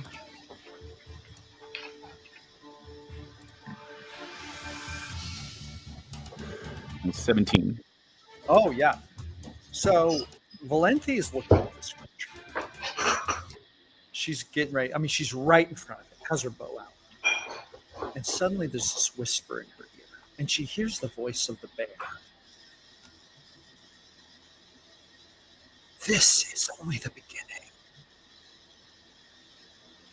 This creature represents death, but it serves. It serves the master who dominates this world, this land. Kill it. Wrath will only be brought upon you. Flee it, and he will never stop pursuing. Succumb to it, surrender, and forfeit your soul. This is what we fight. This is Norskall's fight. And then you would see this vision of a flame in the south, this ever-growing flame that grows brighter and brighter. And then it would say, they would seek to destroy everything. And then Valenti would snap back to reality. She's holding her bow. Says, I don't surrender. I will destroy you. And she will... Ooh, I can't move. Let me see. Oh, do you need to... Did you lose control of your character? Can't tell. Let me see. Tab real quick. Let me see if that helps. Because my tab's been acting crazy all night. There we go. I got her. It just had the... I was hot behind the name. All right, go for it. All right, so she's just gonna... She needs to get distance, and she's going to... She's just gonna scream at it. You will be destroyed here, creature of darkness and death. And she will... She'll spit at it, but trying to get its attention, and she will move this way to about over here. So I guess it can take its opportunity attack if it wants. Yeah, I was going to ask if she has an ability that prevents that. No, she's not trying to use her bonus action to prevent that. So she's... All right, here we go. It's trying its action. Here we go. It swipes at her with its sword. Ooh, a 24 to hit. Does that hit? Dang it. Yeah, it does hit. So she feels this fiery slash across her back as she's running. Uh-oh, my computer's acting up. I got to reboot this. My computer keeps flickering this screen for some reason. That's okay. Can you all still hear me? Yes. All right, very good. All right, so here's what happens.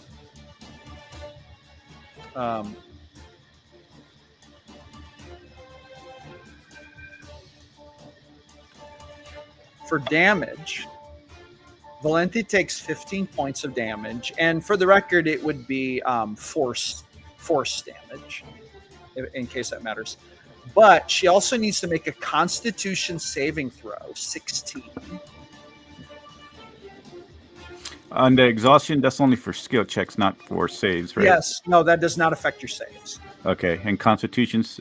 Con saving throw of 16. And this is a very important con saving throw. So if you have any luck points or anything, now would be the time. So possibly. Unfortunately, I don't. That's her worst. If you can think of anything that'll give you a bonus, let me know. Let's see, does she have anything? I don't think she does. Unfortunately, no. It's only for the charm condition she gets anything. So, all right, let's see what it rolls. She rolls a 3. Oh, so it slashes you and you feel the hot pain, but then something else happens. You feel this fiery pain flash through your brain, flash through your body. You see something. You see this eye cloaked in red flames. You hear this loud noise. Is that laughter? Is some kind of malevolent growling laughter.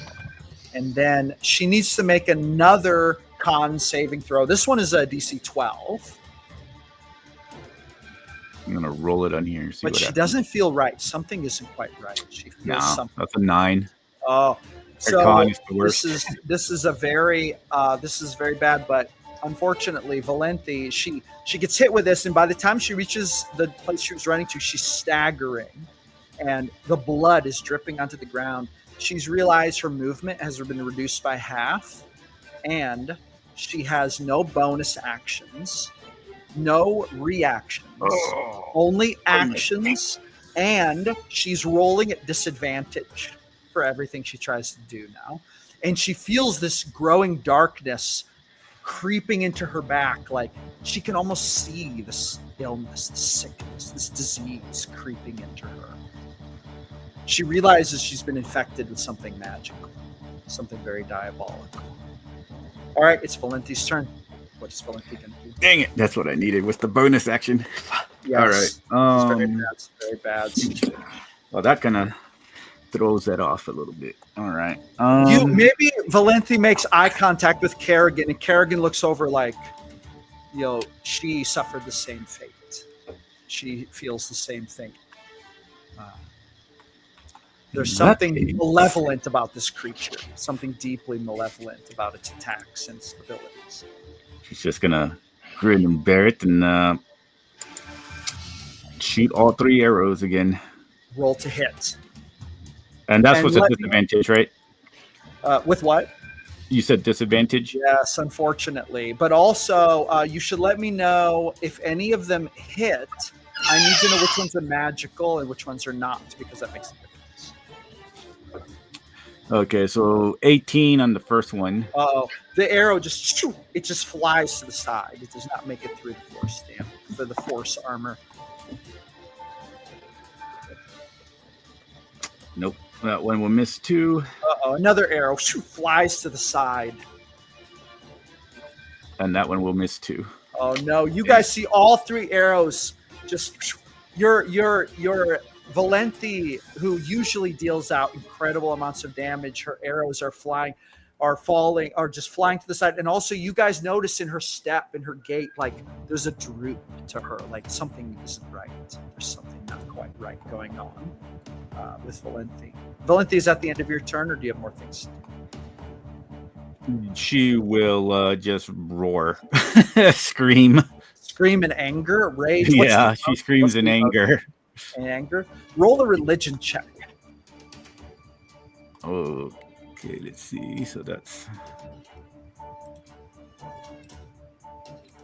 She usually doesn't. She usually keeps her calm, but you can tell she's kind of losing it right now. She's losing it? Okay, she seems very frustrated and angry. Nobody's seen it in the group yet, but no, 8. Okay. No, nothing unusual. All right, we're gonna move to Soul. Soul, you see this happening. I mean, you're mounted on the steed. The creature, seeming content that it has stricken your elven partner, turns its eyes toward you. But it's your turn. I am going to look at it and say, "Burn away, creature of darkness. I am the dawn." And I'm gonna repeat what I did last turn. But I'm gonna slash at it first. Okay. So that is a 24 to hit. Oh, you slice through whatever force is repelling attacks, and it finds its mark. It's only 5. It's only 5 damage. Is it magical or non-magical? No, it's not magical. Okay. So yeah. So it slices through. The creature kind of shrieks a bit, like not loudly, but just like a mild shriek. And then I am going to use my bonus action to ignite my wings, my draconic wings. Okay. And I'm going to fly up directly above it and then breathe fire directly down on top of it. All right. Now here's a question: are you leaving its threat range? No. I.e., provoking an attack of opportunity? No. I want to stay within its range. I am just doing this because I don't want to risk hitting anyone that could be in a line. All right. What is the DC? DC 12 Dex. All right. Here we go. I'm making a roll here. This is the roll. It makes a 19. Okay, so I rolled a 19 damage, so it would take about 10 damage. Gotcha. Okay, 10. Okay. It takes it. It's like shrieks again. You guys realize that the creature shrieks a little bit more this time. It seems that it might be nearing a point of real damage or death, but it's still kicking at this point. Soul, do you have any more? Now, wait a minute. Since you left Eos. Yeah. Eos is going to make an attack. Oh, okay. Yeah. Eos rears up and strikes with its paws. Oh, beautiful. Or with its hooves. Oh, it makes a 20. That actually Wait a minute. Let me think about this for a second. Wait a minute. I got to check my notes. Oh, it barely finds its mark. Yeah, because I was going to say... Do you happen to know what the damage on Eos hooves are? It is 1d8 radiant. Well, it would have been 1d8 plus the spell's level. Gotcha. which is It's second a little level. different now. It's a little different now. Yeah, but it was All right. 1d8 So it's- radiant. Nowadays, it wouldn't be radiant either. It's just 4 mundane. Oh, interesting. But it's Okay. going to be plus the strength. Does Yeah. this creature have a strength modifier? It does. It has a +4 to strength. Okay, so it's going to be 8 altogether, but it's non-magical. Yes. But you see the creature you see Ao smack the creature in the face with a hoof, and certainly seems to do some damage. Beautiful. All right. And as soon as that's done, I want to float back down on top of Eos. Oh, gotcha. Okay, so you float back down on top of Eos. Eos like rears up and makes the horse thing. Beautiful. It's one of the few animal sounds I can do relatively passively. It's Phaeline's turn. Oh, Soul, is that the end of your turn? Is that everything? Yes, and actually I have All to step away for just a minute, so I will be Go for right back. Go for it. It is Phaeline's turn. Okay. Phaeline will clench a fist and just be like, come on, come to me. And she'll use her innate sorcery as a bonus action, which, sends these like tendrils of blue flame up her arms to give herself advantage. Okay. And then she will kind of gather this like little whirlwind of, like, it grows out of her hand into a little whirlwind of fire and cast Scorching Ray. Okay. Very good. Roll to hit.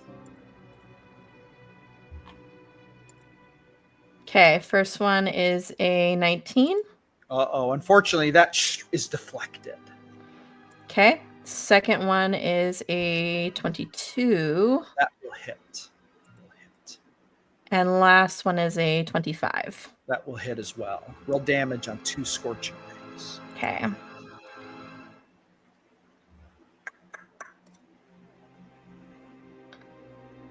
So that'll hit for, let me just check something really quick.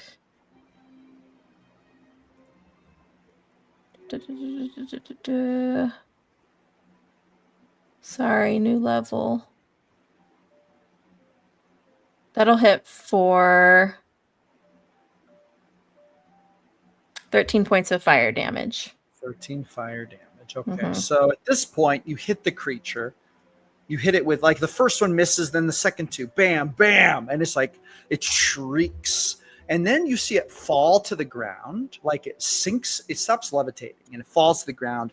And then you see it shrink down to its knees. And it's just it's still on fire from the first time Soul hit it with its flame breath. But then Luna hit it, Soul hit it again. Now you hit it with flame, and it's just on fire. And it starts to shriek, and shriek emanates into the sky. It seems to be reaching a critical point of damage. Now, do you have any other actions or bonus actions or movement to take? No, that's my turn. All right. We're going to actually go to its turn. It is there freaking out. It's on fire. I have to make a roll real quick. So here we go. Oh, okay. It's still there, but its turn is gone. You see the flames start to extinguish a bit. And you hear these whispers floating around it. These whispers. It seems to be casting some kind of spell on itself. Some kind of spell that lessens the damage. But that takes up its turn. And this is going to take us to Broden. Oh, I think we skipped Hector's turn. Oh, did we skip Hector? Yes. Yeah. We did. I'm sorry. No, Hector, it's your turn. Go for it. And Luminode. Well, we did. Well, Lumino didn't have much to do, but Hector definitely. Yeah. I'm sorry, Hector. No, it's your turn next. You see the creature Yeah. do this. It's starting to like extinguish those flames a bit. But So actually, this is very always- fitting. This is super fitting. You should roll a religion check, Hector. Actually, it's super fitting. I'm glad it's your turn right now because A religion. Let's see. What is my religion again? 10. once again you feel this light kind of pressure. But when you feel this light pressure, It's a almost, total of 21. Oh God, 21. I Yeah, thought I have a plus 10 was 10. your result. No, that's a plus 10 to religion. Oh, so as Hector's moving forward, he feels this intense pressure. It makes him double over, actually. And then he feels these words being laid upon his mind. Cast out this false prophet of our religion. And then it would say, Scalethar does not control death. I do. I've lost my token somewhere, but oh no, is your token gone? No, there it is, right there. You can see it? Oh, good. I couldn't see it. Yep. So Hector uses his newfound movement and comes out of 40 the cave. movement speed.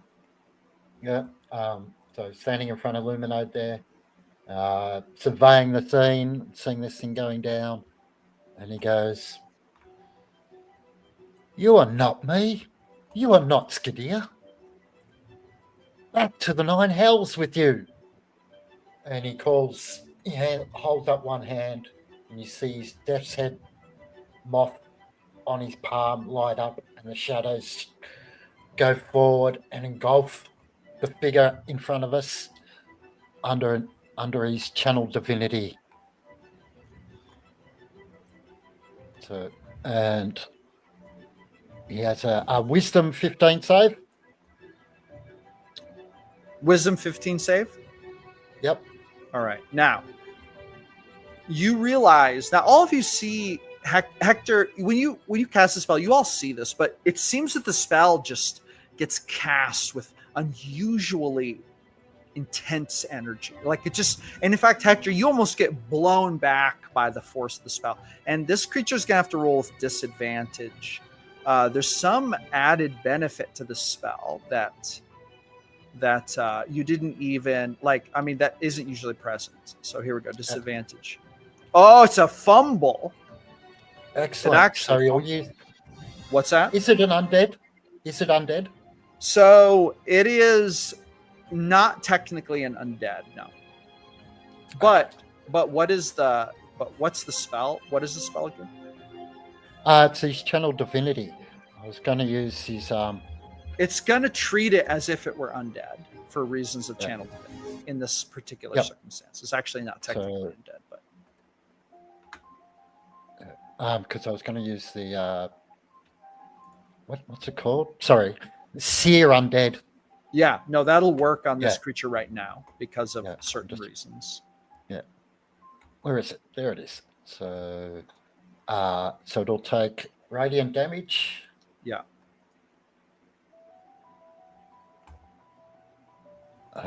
No, what's that? No, I need this one. It fumbled, so whatever the damage is, you should double it. Okay. And actually, it's a lot more than double. 1, 2. It's actually a lot more than double. 2. There we go. 9 radiant. Yeah. So you said 9 there, but it's doubled to 18.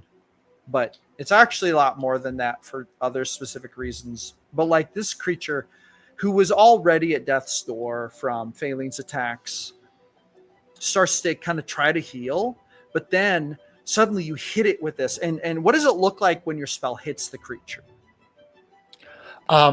Initially, with the shadows coming from Hector's skin and leaching out via his death's head moth tattoo. Yeah.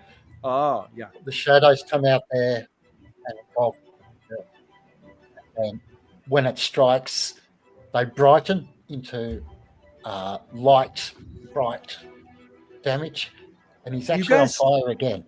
You guys see these moths come out and it lights this creature on fire. Like there's these visages of this strange moth, and then this creature lights on fire, and then it shrieks this like unholy screech, the likes of which you guys haven't seen before, and then it just shrinks into the ground. And then as it shrinks down to the ground, you hear one final little screech, and then it just disappears. Oh, okay. It should have taken 4d8. Oh, it took a lot. It actually took a lot more than that, actually, because of religion, because of reasons that Hector doesn't quite understand, maybe fully. Maybe he does, but out of game he might understand, but in game doesn't understand maybe. The creature just shrinks to the ground, almost gets condensed into like what looks like a little teepee shaped dark shape, and then it just explodes into this fiery damage. And then what's left is just this charred mark above the ground on the snow, which is barely discernible because there's already so much melted snow from the fire and this and that. But the creature just gets obliterated. And you guys are now out of combat. And it is a free game. There you go. There you go. Too easy. There you go. Valenti will just start moving over to Kerrigan. Kerrigan is like, she looks down at her dagger and then she pulls up her mask.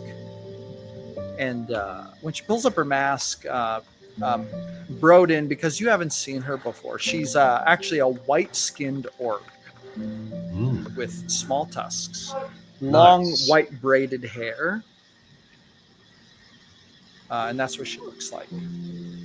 But she would like look at Valenti, and she just like looks at Valenti with this like vacant stare, and then she would say, "Something isn't right." She's like, she'll walk over and she'll cure wounds on her. Okay.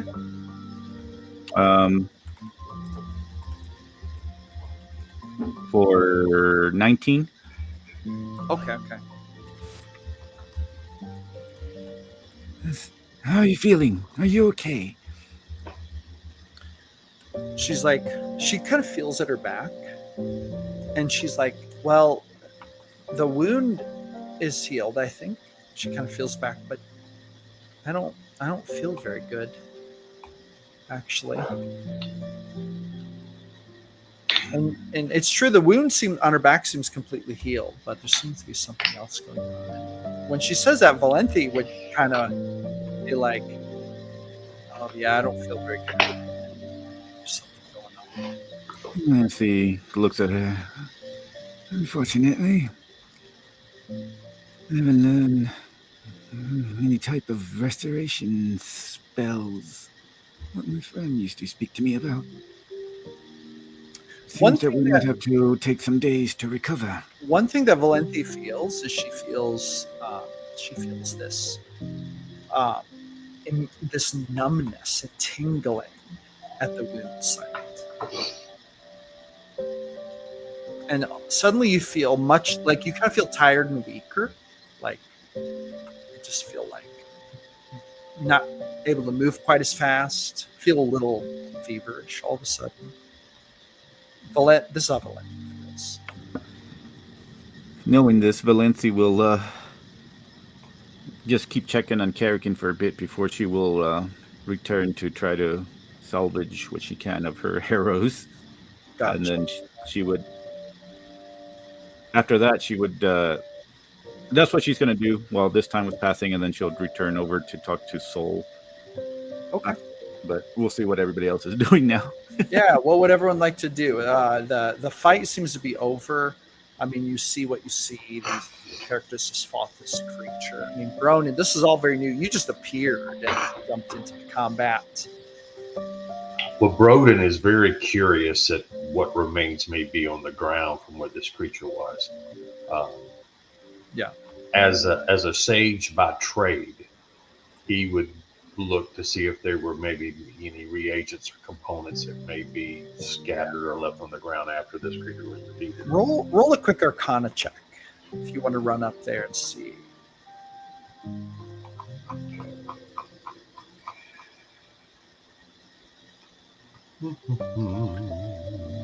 Would Hector be able to notice Kerrigan and Valenti's change? Oh yeah, for sure. It's pretty noticeable, I would say.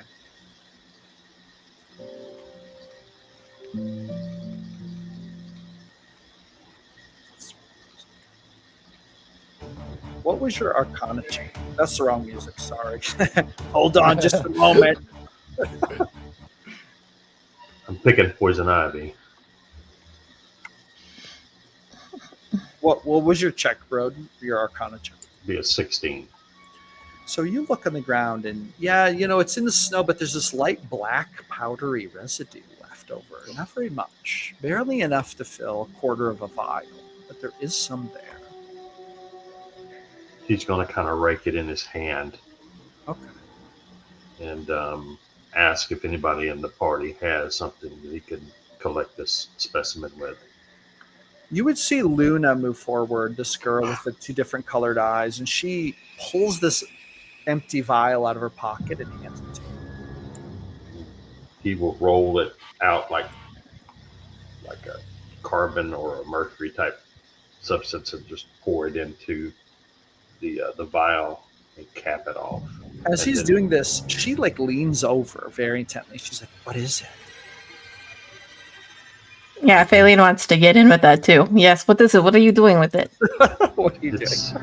It's some type of carbonized ectoplasm or something. I'm not quite sure. I've seen this in my world.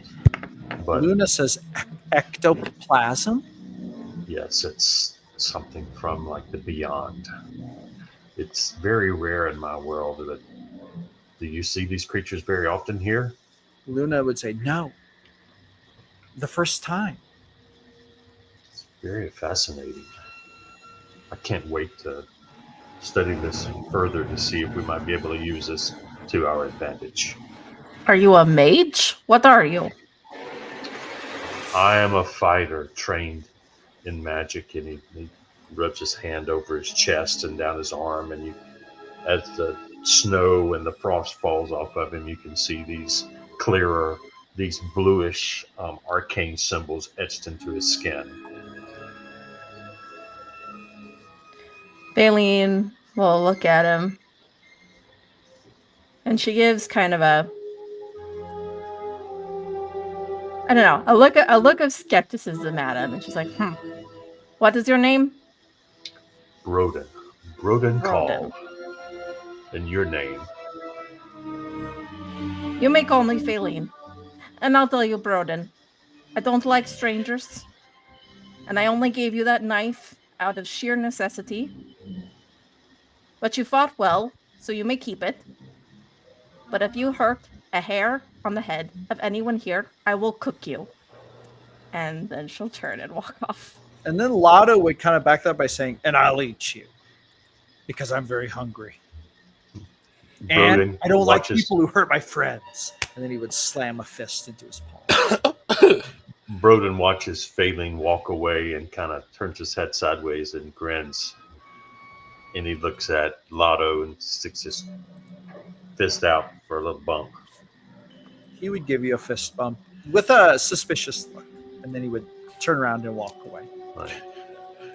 Broden's going to turn around and look at Saul, and he goes, well fought, friend. You as and well. Pats him on the shoulder. It is nice to meet another brother who wield a blade well. I hope that we can get one of your preference and standing in your hands. These are unforgiving worlds that we find ourselves in. I'll be right back.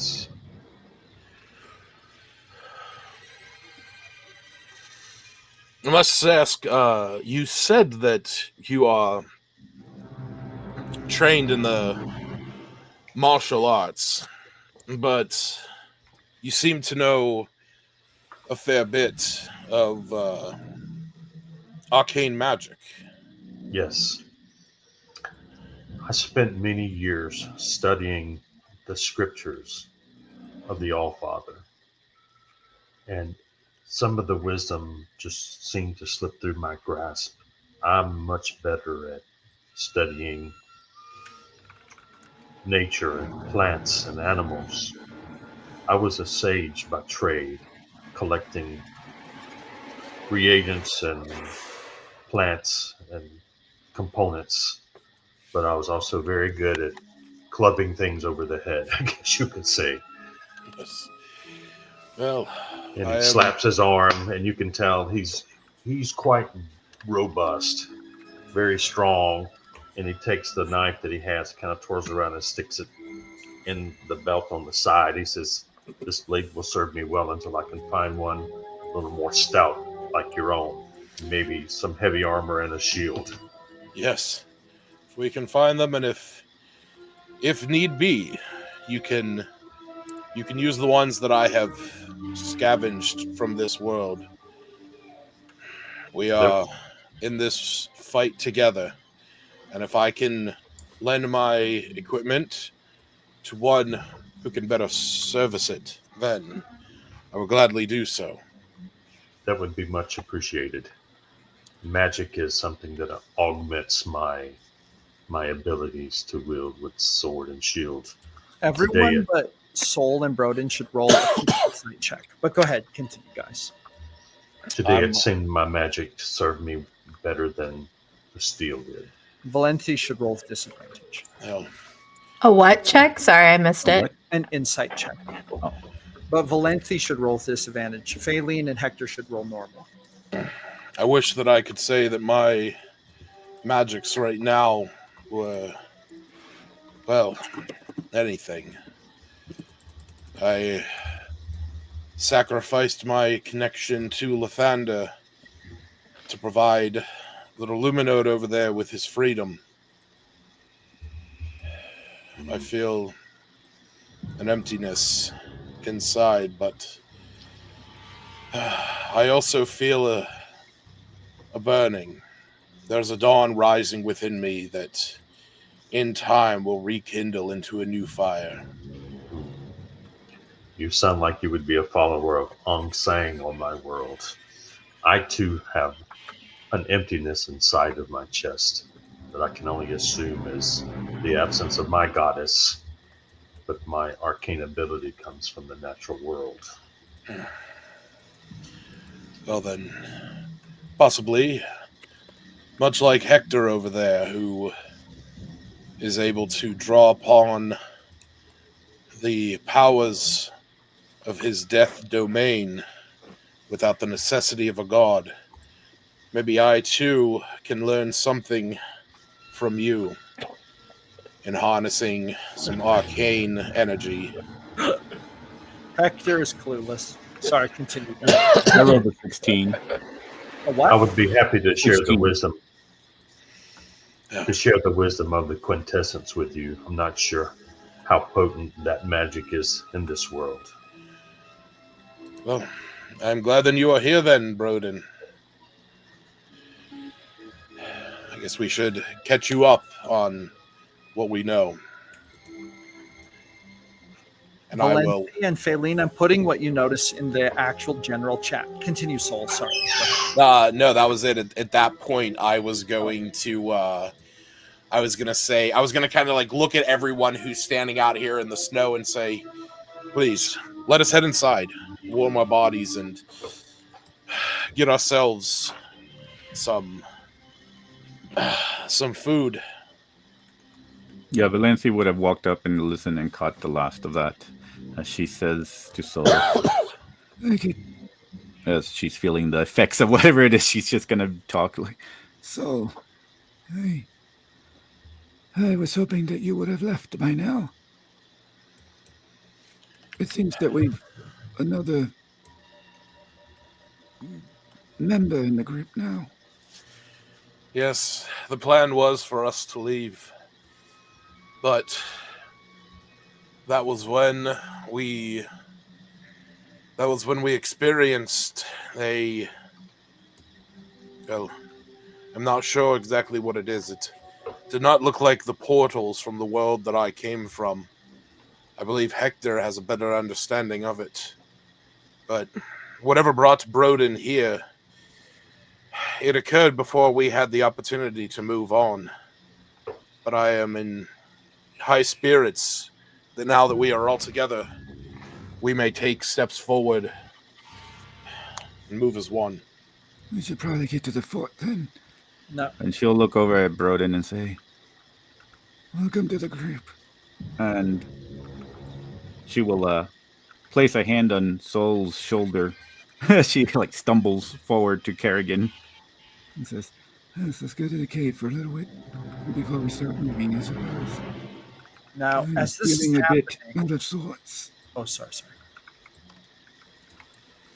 As this is happening, you would notice, Valenti and Faline actually would notice that, and I got to find the right music here. This is the right music. You would notice that Luna was listening to Soul talk to Broden, and you would see her looking at him, and her eyes just go wide when he describes losing his powers, these things, and you would see her just looking at him with this newfound admiration after seeing what he did in battle, riding his valiant steed out there without his religious powers, still just fighting, and she would just be looking at him with this look of wide-eyed wonder as she hears him talking to Broden. You guys would notice this.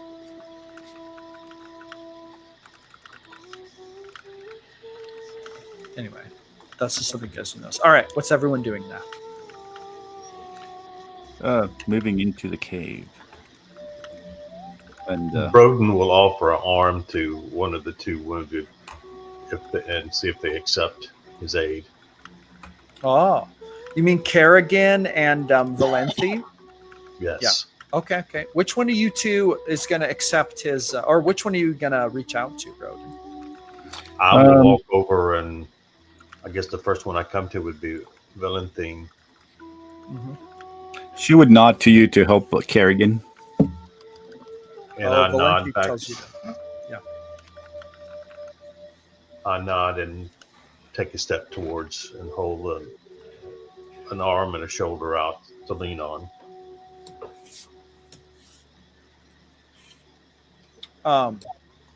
So she would kind of look at you, and it almost looks like she's looking at you kind of weirdly. And then when she would kind of accept your shoulder, she looks at you strangely, and there is this strange look as you're walking with her. And then she would kind of say to you, "Oh, I thought you were going to cast a spell on me. I thought you were going to heal me." That is beyond my power. Oh. Is she speaking in common or giant or? Oh, actually, no, that's a good question. Oh, that's awkward. She would be speaking to you in orc. Did you? Would you have understood that? I don't think you speak that language. No, I do have one other language that I realized that I didn't give myself. Oh, what is it? What are you going to choose? Well, it would be either elf. Based on the location of where he would have lived, it would be either goblin or orc. Well, it's totally up to you. But if it's orc, then you would understand what she said. But otherwise, you wouldn't understand. Let's roll that. Okay. Let's leave that to chance. I respect it. I respect it. Yeah. How about we do even orc, odd goblin? Sounds good to me. Goblin it is. Well, then, unfortunately, you do not understand. You do not understand what she's saying. But it sounded genuine and a little bit disappointed, honestly. Valenti will tell Kerrigan in giant. Says, I don't think he understood what you said. I don't think he speaks orc. And then she's going to say it again in giant. And Valenti will translate this to Broden. And while she's doing this and almost passing out, she's also kind of studying Broden to try to gauge what kind of person he is, since he's kind of new. She's always alert and trying to do that, except for passively now. She's a little bit more hazed and dazed. So does Valentine start to collapse? She's starting to feel numb, and the numbness is spreading out from the wound, by the way. It's not feeling super great. Okay, I'm going to risk offending both of them, and I'm going to step in between the two of them and kind of put my arms around both of them to guide them in, partially allowing them to lean and half carrying them into the cave. Valenti will stiffen at that. She'll be like, Thank you. and she will kind of go and hug against the rock. I appreciate it. I think I should be able to make it. I thank you anyway. And she'll tries to remain strong, and she will start moving forward a little with some strength, trying to at least. She's looking behind her shoulder to make sure that Kerrigan is okay, though. Making sure she's making it in. Roden will continue to help Kerrigan and move forward, but try to stay about a step and a half behind Valentine in case she falls, being mindful of her well-being. Now, at this point, something starts to happen again.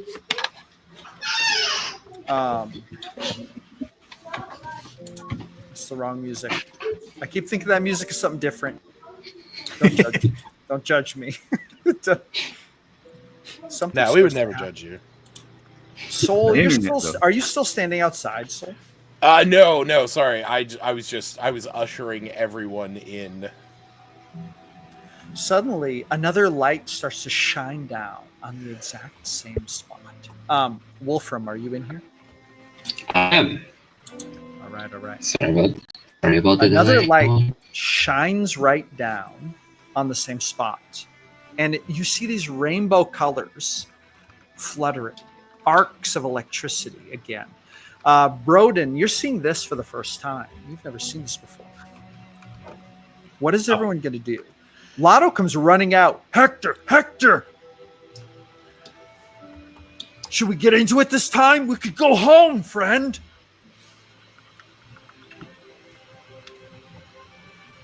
Soul just starts walking out and just, oh shit, here we go again. But no, I don't think so, mate. Hold on, when Soul you saw what happened last time. Wait. Sorry, Hector. Jump in that.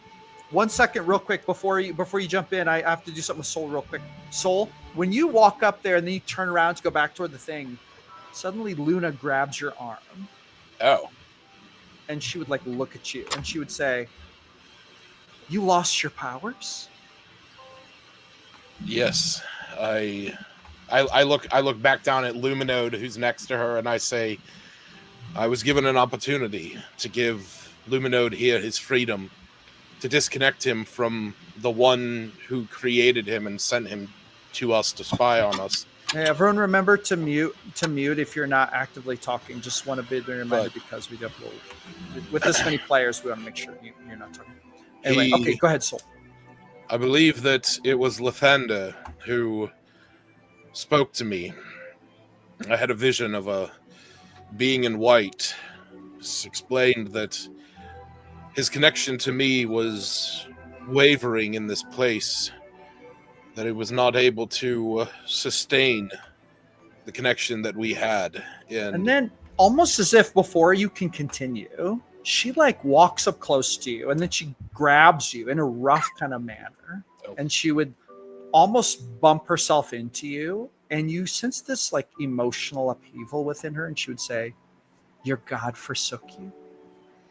No, quite the opposite. Isn't that what you're talking about? No, quite the opposite. Lathander did not forsake me. It is not to forsake one who moves beyond the bounds of your influence.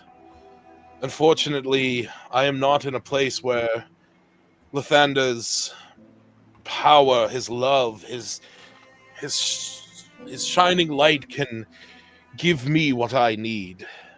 And then she would say, "Why are you saying this? Isn't power everything? Isn't your ability to cast spells everything? Isn't that everything? What else matters? How can you say this? This sounds like madness." Power is not everything. And she just looks up at you. I'm sorry to cut you off. I just have to let you know. She's looking at you with these wide eyes and just she cannot, it's almost like she cannot comprehend what you're trying to tell her. Anyway, continue. Go ahead. You must understand, Luna. The power that Lathander gave me, it was not mine. My strength that power came from something given, a gift, a flame passed down to me because I believed in something greater. But when I was asked to give that up, to save someone else from living without choice, I realized that true power isn't what we're handed. It's what we're willing to lose for the sake of others. And if I had to choose between holding on to borrowed power or giving somebody their freedom, then the choice was obvious. And I would give it up again and again without hesitation, because power is only good, is as good as what you do with it. And sometimes the strongest thing you can do is let it go. Soul, are you trying to hide? Like, are you trying to talk quietly, or are you just talking openly? No, I'm not hiding anything. Okay. No, everyone can totally hear what's going on.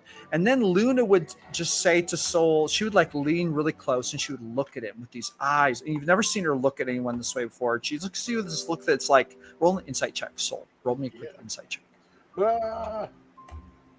21. You look at this look and it's like sincere admiration. And then she would like kind of like step away from Soul and she'd be like, "You're interesting. I don't understand, but I hope to." And then she would kind of pull away from you, but she would kind of like, her fingers would linger on Soul's cloak a moment, but then she would pull away. And then she would turn around, very intentionally walk inside, like she's got something to do, and she walks away. Now, meanwhile, while this is happening, Hector, your instruments start just going off and again, your poles are still planted in the ground, and you just sense this. Yes. Yeah. Yep. So Hector is coming back out of the cave to check out all of that and and turn around in different directions to see if he gets different readings. And as he passes Soul and Luna, he'll say out loud, just like I say, odds are useless. He walks out to the circle. Lotto was like, "Hector, should we get in this time?" He seems very excited. So.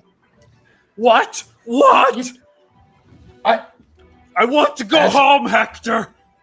I want to go home too. This place You is don't too think cold this is a and too trip bright. home? We'll trade places with whoever beams in here. This is madness. Hector, please, you must know. You know something I don't. He's just like shouting. He gets down on his knees at the edge of the light. He's like really freaking out. Yeah. Hector would walk over next to him and say, "No, my friend, we cannot. You cannot risk your life. We don't know." He starts to like actually shed tears. Do you actually want to meet death, Lotto? I want to go home. I don't want to be death. You go into that circle now, that could be death that you meet, and not your home. When Broden seems to be at his breaking point, he's like leaning down into your lap and just like crying. Broden hears this and reaches out to the white orc and pulls her out of the edge of the circle. You pull her out, and she just kind of like, she kind of looks back, almost like a little bit like, she looks a little bit confused, and she's like, looks back, but you're not even sure that she's super with it right now. She seems to be pretty out of it, even more than Valenti. Valenti's definitely appearing stronger for the moment than Kerrigan is.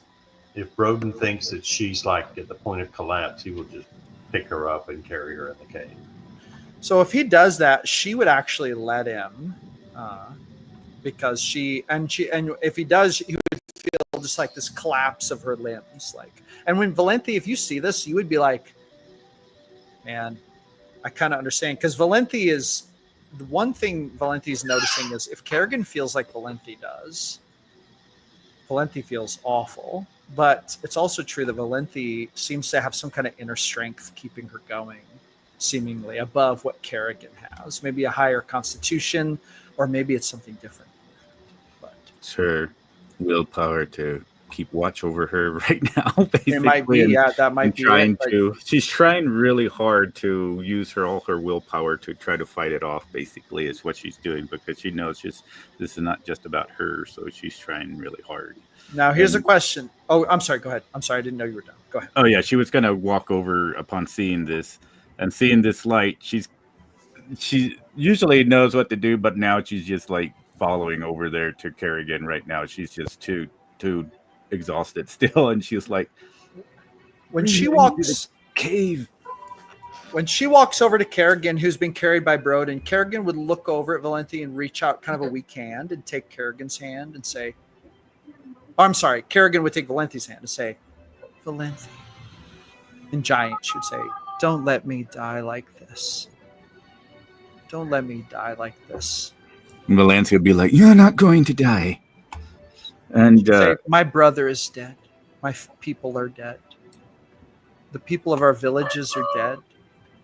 Maybe death has come for me. And she's like, no. And then she looks desperately at Broden. It's like, bring her into the cave. We must find something to heal this. And she ignores whatever's out there, thinking. Okay. So, Broden, when you hear this, what are you going to do when you hear Valenti say this to you?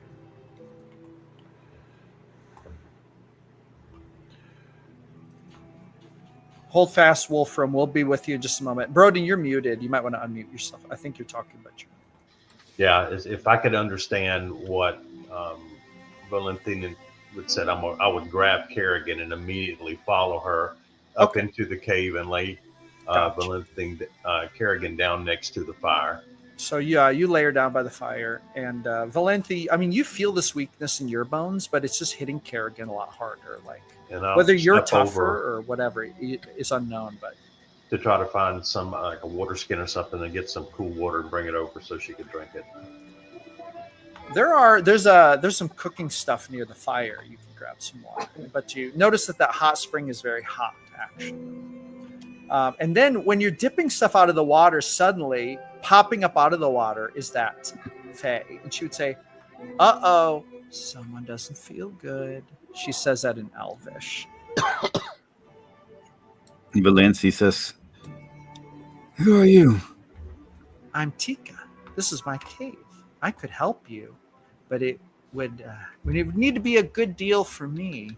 I offered to help you with that evil thing, but Faylene turned me down. She looks over at Kerrigan. Deal. Wait, what'd she say? She just asks deal. And she's like, she say, what a deal. Oh. And then she kind of walks out of the water and she walks over to Valenti and looks at Valenti in the eyes, and she would say, all I need is a friend, someone to stay with me. I'm lonely here. This is my cave. I've been here for a long time. I could heal your friend. I would just need a friend in return.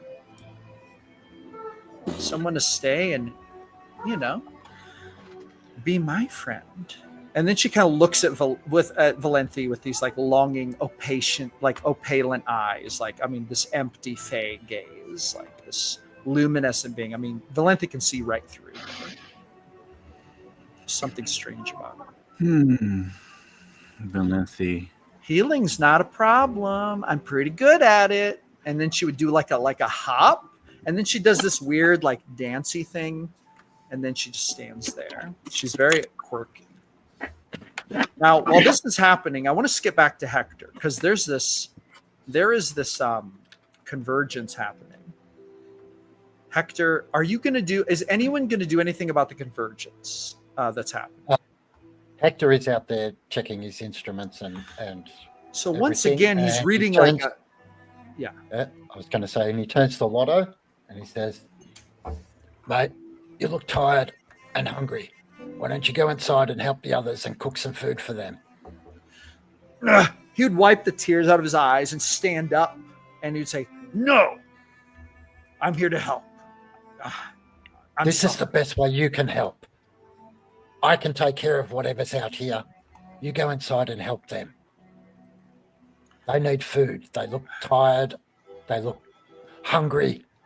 You are so good at that. I am not good at that. Okay. Roll me a Oh, I just disappeared him. Roll me a persuasion check. He just disappeared. I accidentally erased him.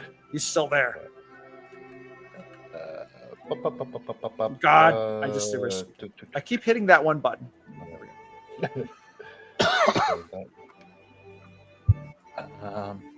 So if I'm doing a straight charisma one, it is a total of 11. So he's going to wipe his eyes again and he's going to say, okay, all right. He's going to walk by and put a hand on Hector's shoulder and he's going to say, I trust you, friend. Do not worry, my friend. I would We have will stood get in out of that. this. I would have stood in that circle if it weren't for you. And then you see more tears roll out of his eyes and then he walks past.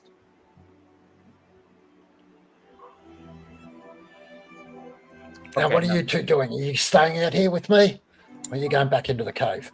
I'm going to make sure that you are okay, and that if something happens again, or somebody comes out of here, that we're able to get them safely inside. Yeah, that's probably a good idea. I'll probably just zap them with a spell or something if I don't like the look of them. I'll zap with you if you don't like the look of them. But I want to make sure you're safe. The light starts to brighten. Does anyone want to do anything quick before the light brightens again? You recognize this. This is just like last time. No. No, I think Faylene is actually like really wants to see it. So she's looking at it quite intently. Okay. So she looks at it. I'll move back in that direction. Suddenly there's a bright flash and something appears in the middle. But now while this is happening, everyone who is looking very intently should roll me a quick perception check. And we're looking for a DC 18. It's very high. Nope, DC 4. Okay. Nat 20, baby. Nat 20. Oh, God. Fumble.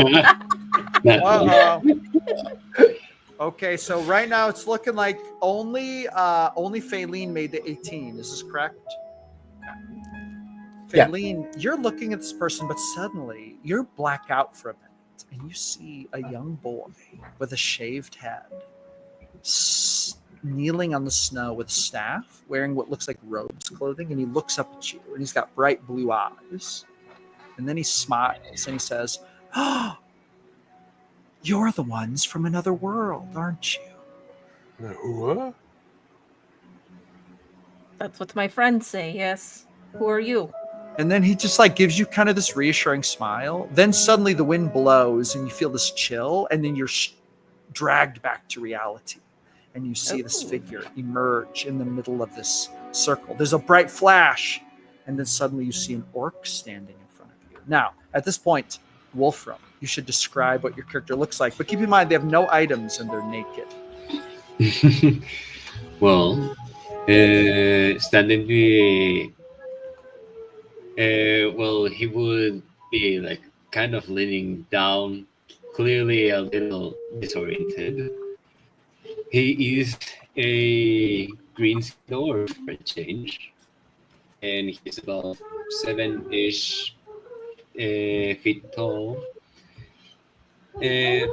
Pretty muscular, pretty like somewhat bulky. He doesn't have he doesn't have a brutish look to him, and he has like a kind of a medium length beard and a bit of a mustache.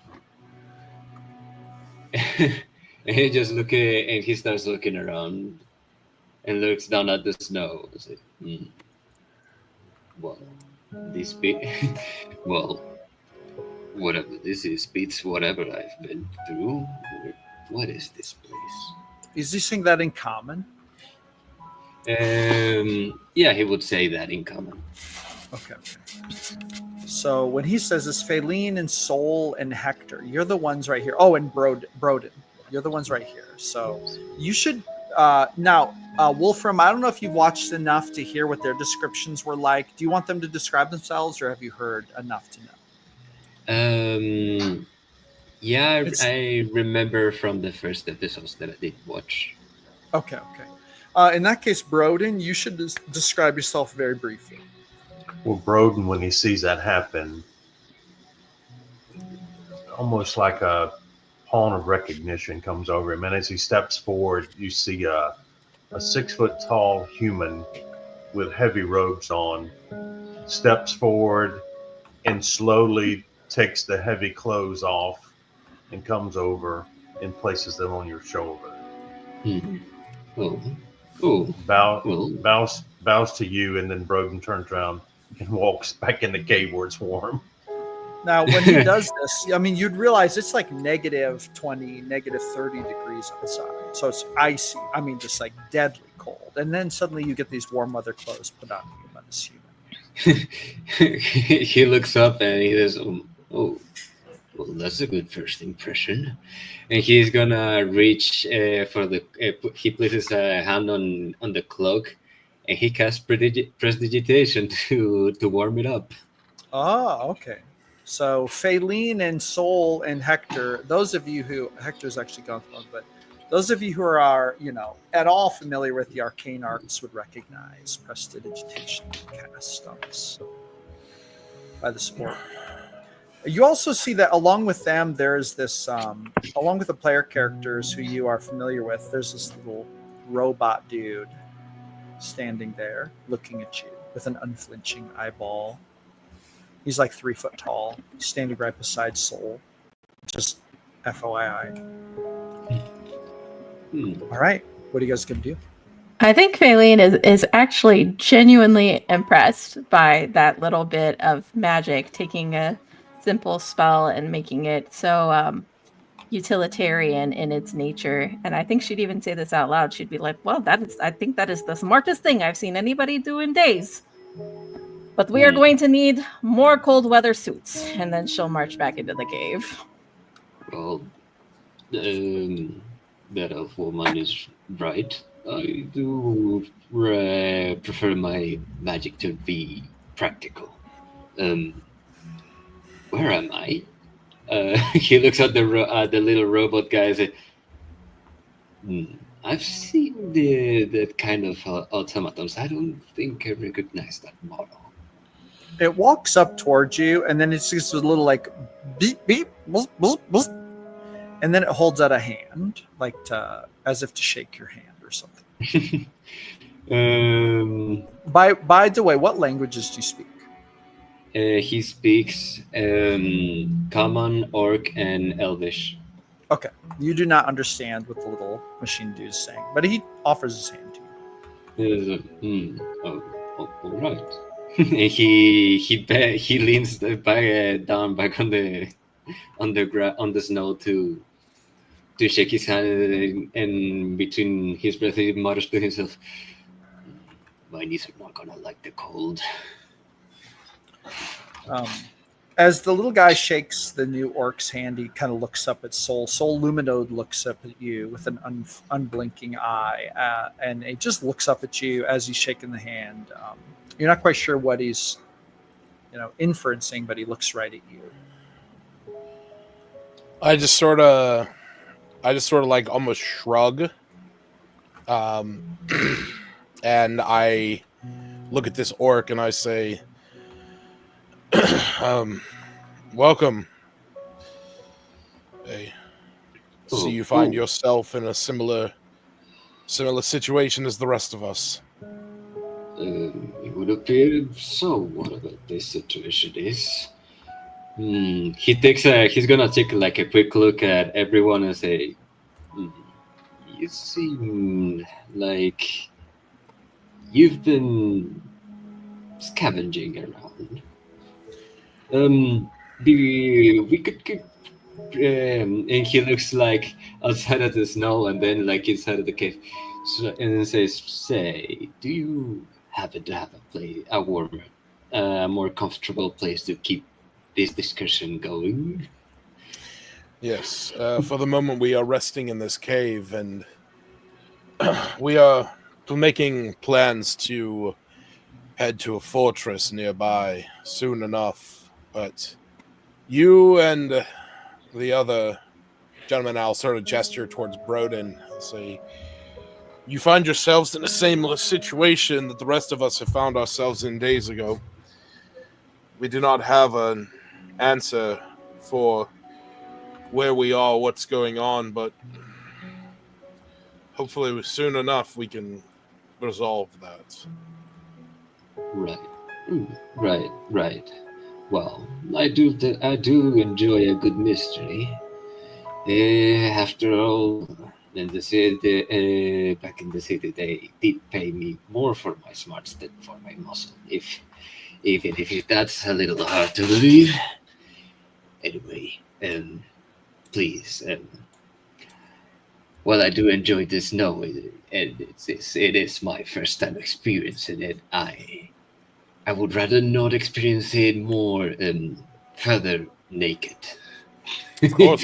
He is gonna come out and heal the piece of clothing a little better, and he just like starts walking towards the cave. And he sees Broden, and he like makes a respectful nod towards him. I look down at Luminode, and I just sort of like shrug at him, and I say, "Well, looks like we got some new allies there." You would see Luminode looking at you, like his eye fixated on you with an obsessive kind of his gaze. But I mean, he has no expression, so there's no way to know what he's thinking. But he just looks at you, and he just like stands there and waits for you to do something. I'll put I'll sort of like put my hand down to him, and in a means to gesture him inside. If you put your arm down there, he kind of takes your hand, and then he just like stands there as if waiting for you to lead the way. Yeah, I'll head inside with the rest. He follows you. You hear the little pitter patter of metal feet behind you as he follows you, kind of staying behind you. Now at this point, let's go to Valenti and those inside the cave. Valenti, what are you doing right now? You were talking to Tika for a moment. Can I look at is Kerrigan close to death? Can I tell that she's gonna? She doesn't look close to death. She just looks like she doesn't feel very good at this point. Okay. It looks like, if you've seen someone who had like a bad, so this is a weird way to describe it, but like if someone had the flu, she kind of looks like someone who had the flu right now. Okay, so I can tell that she's not dying. Not right this moment, no, for sure. She seems to feel really crappy. Okay. And she'll look at Tika and say, well, I want friends too, but I don't think I'm willing to take friends from dying people. Perhaps from those who are willing to stay. Tika's like, oh yes, willing is very important. I only want the willing. She's like, I have deals for the willing. Unfortunately, I wouldn't be willing to stay. I would be your friend. Oh. But I can't stay here. Well, if you can't stay, what kind of friend are you, really? And says, she kind of like glances over her shoulder at you with this like mischievous glance. She looks over at her and says, well, I can come and visit every now and then, but to live here, I just couldn't do that. She's going to kind of hop over. She's going to like do a little hop skip and land right next to Valenti. And she's going to kind of put her translucent hands right on Valenti's shoulders and say, every now and then, very quickly turns into years and centuries and eons in my experience. She's like, it's lonely living forever. Now and again isn't a friend. And she looks over and says, unfortunately, it seems that the world requires me to go out and try to help people in this land. She's like, these pesky people. And she's gonna like walk away from you. She's gonna be like, why do you care? You're an elf. You're like me. We're fey creatures. We don't have to like these people. We can live in a cave and eat what we want and do what we want and be what we want. She's gonna like look at you. She's like, and then she's gonna look over and she's like, and Faylene knows it too. But she's another one of these people lovers. Apparently, hasn't agreed to stay with me. And she says, Well, You all hear this going on. It's in Elvish too, by the way. and she says, I would have agreed with you a few days past, I suppose, but it seems that people have something to offer after all. I've been gone from them for quite a while, but these people have grown on me.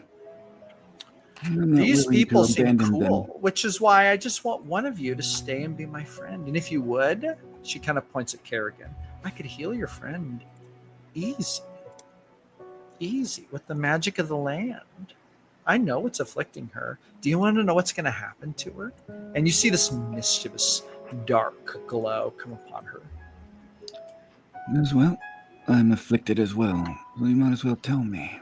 She's like, well, it happened to her long before you. There's something about you that's different. It'll happen to her at least days before you. But yeah, eventually you'll get it too. It'll get you as well. Fun fact, there's no surviving it. she looks over. She looks over. Can she read an intent to see if she's telling the truth? As Totally. Far You can roll insight check. If anyone else wants to get involved in this too, you can. At this point, you all would have had. Now, and she's still rolling with a disadvantage for. Yeah, unfortunately, all her rolls at this point are going to have disadvantage. Can I give her the help action to at least? If you give her the help action, she'll get to roll a normal roll. Yeah.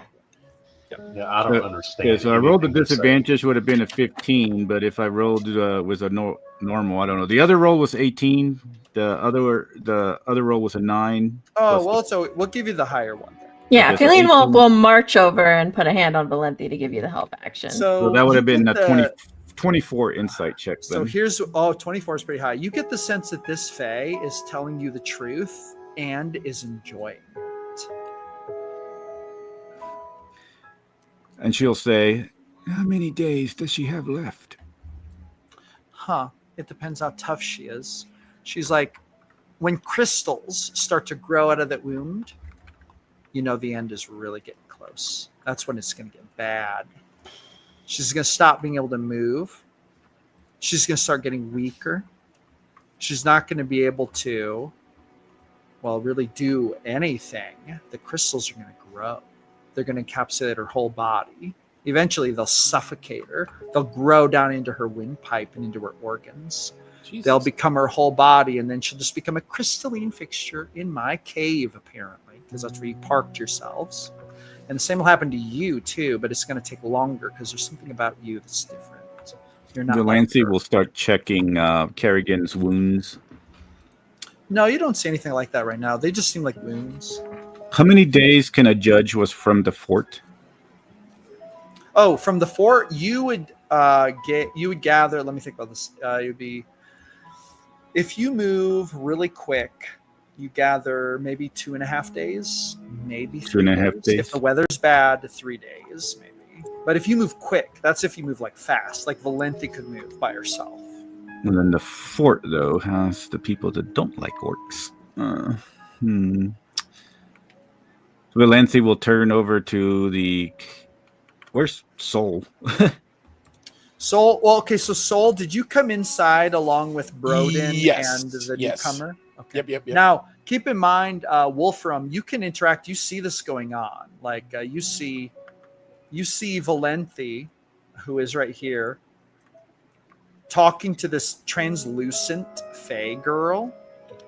And they seem to be talking about this girl, Kerrigan, who's an orc female with white skin, and she's laying on the ground by this fire looking sick. Looks like she was just injured in a fight, and she's looking very sick. Before Valenti walks away, can I actually grab her real quick, William? Sure. just grab her, and she kind of turns her around while they're looking at Kerrigan, and she's going to sign to her. How much does this woman Kerrigan mean to you? She'll look over and she'll say, very much. She's the only person that I've become extremely close to currently. And she helped me to lure that creature away. I shouldn't have brought her. Bailey nods and signs back and says, then we should make a deal, but perhaps there's something else that the Fae wants. At this point, like, Valanci's, like, because of whatever she's suffering, she's not thinking clearly, I would say. So she's, like, looking over to Faylene, puts a hand on her. Kind of like just gesturing. Yes. And then she, like, nods. I feel strange myself. But if it doesn't, I need to speak to Soul. Luna's going to say, you have the same thing, don't you? So she says it to Valente. She's like looking straight at Valente. Oh, yeah. Well, if they're signing, yeah, she would, yeah, but she would say, oh, yes. they were, I'm sorry. Yeah, no, if they they're were signing. signing, no, Luna would say this, but she didn't understand the signing, but she would say this independent of the signing. She would just say out loud in common, you have the same thing, don't you? She would say to Valente. And Valente will nod and look at Faylene. She's like, what's the outcome? Giving a nod of, I guess, trust at this point in time to Faylene, but she'll look down at Kerrigan and she will look over at Soul and she'll say, Soul, can we speak? Of course. And she'll try to get all the way from Tika. Now, at this point, I'm going to let you all know that since we have some newcomers here, Broden and Wolfram, and Wolfram joined, had to join very late. I would offer to say we could play a little later than usual, only if it's okay with everyone. We could play an extra 30 minutes or so. But what does everyone think about that? I'm okay with it. Are you okay with it? You're okay with it? Soul, how do you feel about that? Yeah, I'm not opposed to it. Okay. Broden, are you down with it? I could do another 30 minutes, but then I've got to jump off. I get up at 6 every morning on the East Coast. Gotcha. Okay. Ooh. Well, okay. I'm kind of tired, so. Gotcha. Okay. Wolfram, how do you feel about that? Oh, I'm good, of course. Okay. All right. Then let's continue on for another. We'll go to 10:30. I just want to make sure it's okay with everyone before we anyway, go ahead. Continue. While they walk away, Broden wants to lean into Wolfram and pull out the flask or the little tube with the powder that he picked up and ask him if he is knowledgeable of reagents or other material and try to work out with him what this is, if he has any knowledge of it. He's gonna while Sol and Valentine are talking. Okay. Well, he's gonna look down at it and well, I usually have an alchemist associate for this kind of questions, but perhaps I do. Let me take a closer look. Perhaps I've read about it. And I try. He's kind of a bit of a history nerd, but maybe perhaps he's read something about something like this. Well, see, I'm proficient in survival, history, and Arcana. So I could probably give you the help action. Somebody with a high. So this would be an Arcana check, or it would be a. No, I think this would just be an Arcana check at this point. Well, in that case. But you could get a help action from Broden. Yeah, I got a +5, but I just use roll with advantage. So, is that how you do that? Yeah, roll with advantage if you want to make an Arcana check. Okay, well, I'll do it. It's only a +2, but fair. Where's the dice? Here's the dice.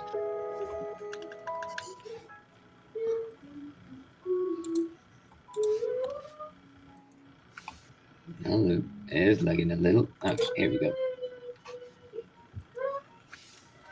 So 15. 15. I saw a 19 on there. I don't know why it's.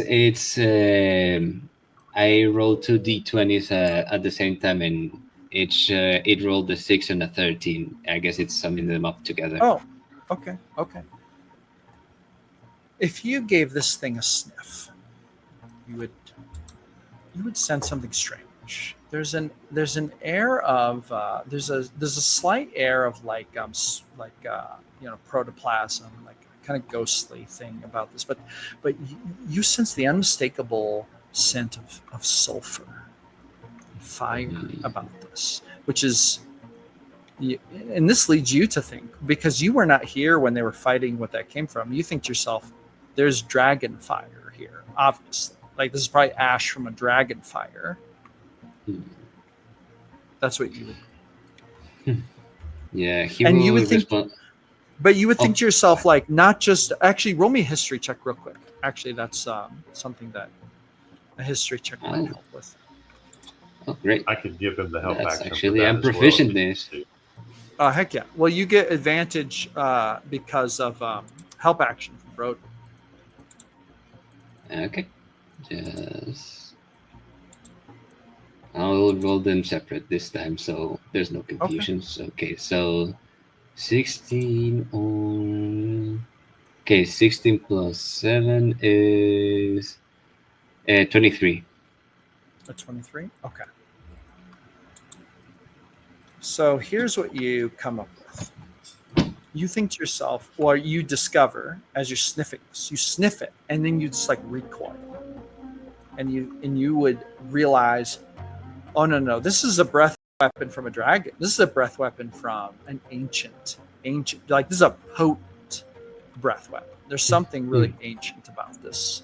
And that's what your conclusion would be. Oh, did you scrape this off of somewhere where literally an ancient dragon breathed fire? Is that what happened? That would be your conclusion, basically. Well, he would sniff it and then just like recall a little bit.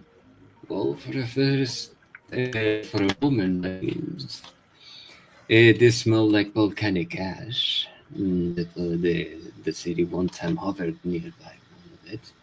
But there's something more ancient about this. This is not a regular. Broden's gonna give the side eye to Saul. This seems far older. I have recently, I believe I have encountered something similar to this in a case I've been working on. This is far older. Perhaps you have encountered an ancient dragon. Or another, or perhaps an aberration of some kind. Anyway, this seems like the ashes of something ancient and powerful.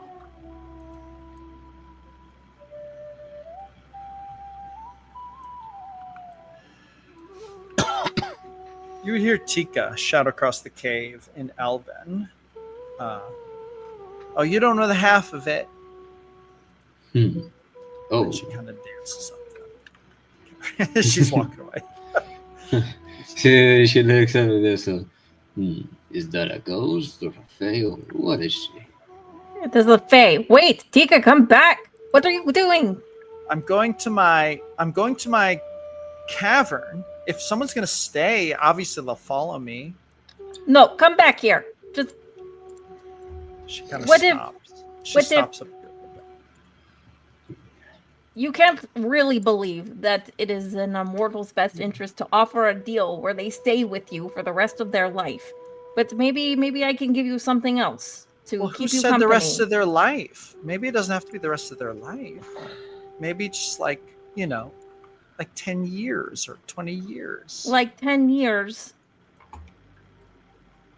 I mean, don't we all deserve someone? She kind of leans against the cave wall, like in a slumped kind of fashion, as in like kind of like a bummed out fashion. Like, don't we all deserve someone? We all deserve someone. That is true. But well, I do too, and I've been alone for a long time. And if I can heal someone, I deserve someone to stay with me. How do you feel about, I don't know, maybe a memory, Tika? I have plenty of memories of being alone. What if I gave you a memory where it was not alone? A memory of many people to keep you company? Giving me a memory is not going to help. I need someone to stay with me. That's the deal. Otherwise, you know what? Your friend can become a rock for all I care. I've seen it happen plenty times before. Well, not exactly that. That's actually really bizarre. But I've seen other things like that happen a lot. What happened to that skeleton that was down there next to your little grotto? What happened to them? Why didn't they keep you company? Oh, he died of starvation, I think. No offense. He wasn't really my type, I'll be honest.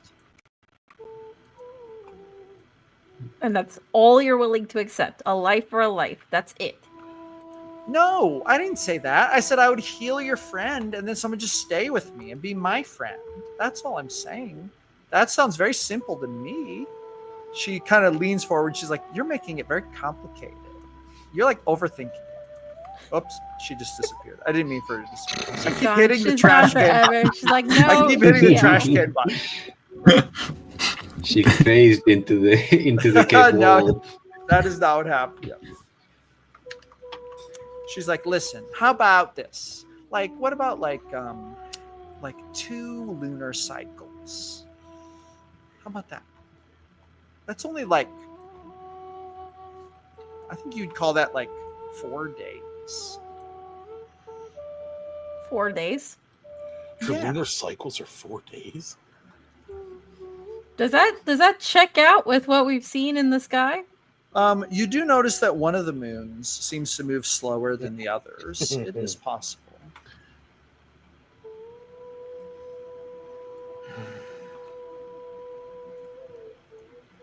I'll heal your friend. Valenthy can hear this? Yeah, you all hear this. If you speak Elven, you can hear this for sure. Okay. At that, Booker is gonna perk up and say, 4 days? What are the moons like here? And he's gonna like start looking for something to write on.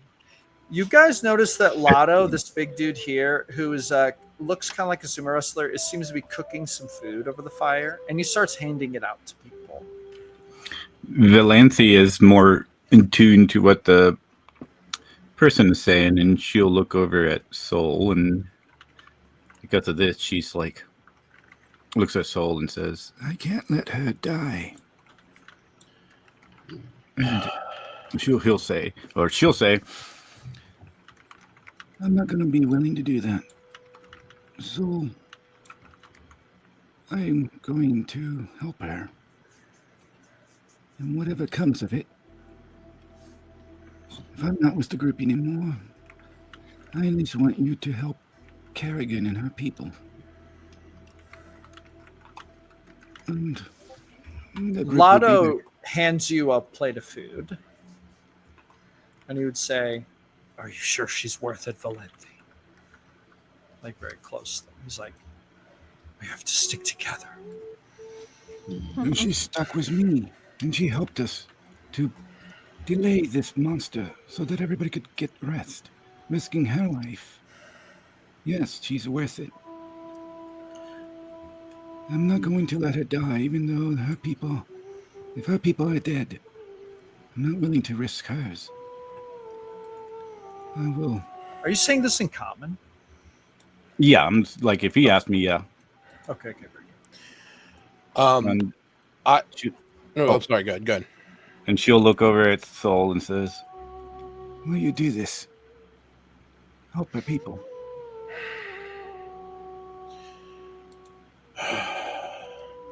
I have been thinking about the situation. I look over at Tika and I say, you can aid her, and all that you ask is for someone to spend time with you. Am I correct? Yeah, that's all I want. Just a friend. I don't feel like that's out of the question. Well, actually, okay, is Soul saying this in common? Yes. So this is interesting. She would respond to Soul's question, but she only says it in Elven. but she says it like she understands. Okay. Aileen will translate if she can clock that. Yeah. Soul doesn't understand. Yeah. If you offer healing for a price, I've paid worse for less. I look at Valenthi, and I look at Kerrigan, and I nod and I say, I will stay. So as you say this, I want to quick switch scenes for just a minute to Booker, who is this new orc is kneeling down and he's like examining Kerrigan. And I want you to roll a medicine check for me, Wolfgrim. All right. Yes. Okay. I have a 0 on medicine. That's okay. Yes. There we go. Oh, let's go. My tab is acting up again. Nice. I got a 20. A nat 20? Okay. Oh, nat 20. Nice. Beautiful.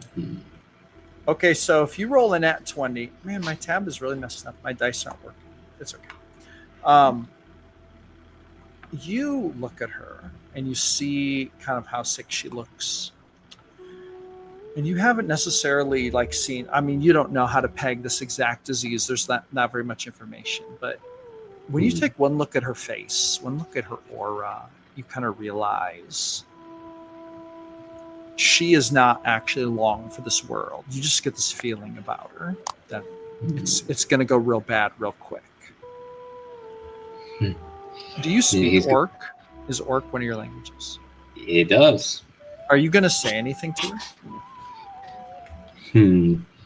Well, yes, he's going to speak in Orc and he's going to say, well, I don't know what happened to you, but you seem to be in dire straits.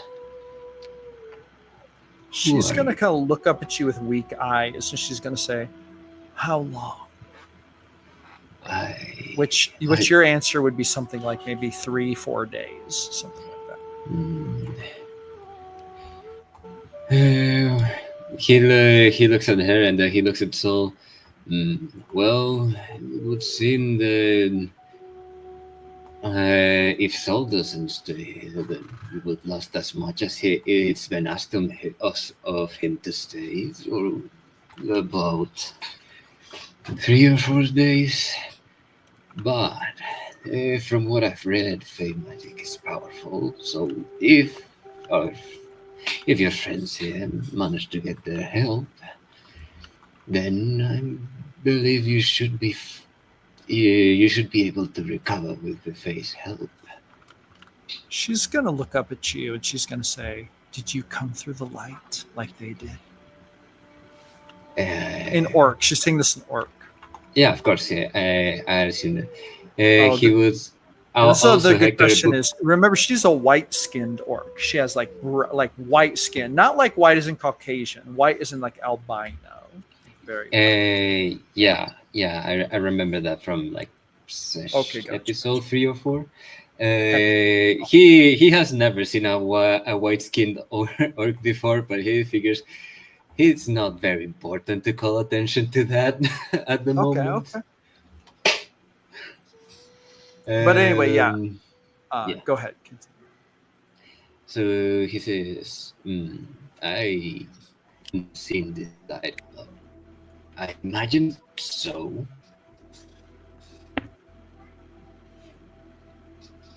I can tell you that this is very much not like home. He looks around at the cave, and she's gonna suddenly reach up and take your hand. And she's gonna say, "Did the gods send you?" I don't know. I've never been the religious kind. And then she's gonna kind of sit up, and she's gonna lean up to your ear, and she's gonna say, "Get Valenthi to be healed before me. She's the one sent by the gods. I'm just here."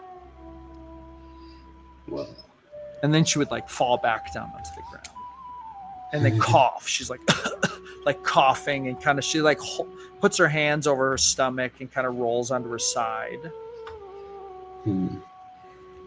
With that, he's gonna like stand up,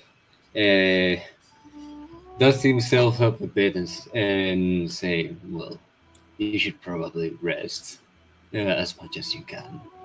He walks, looks at the very magical horse, and he says, "I'll inspect that later."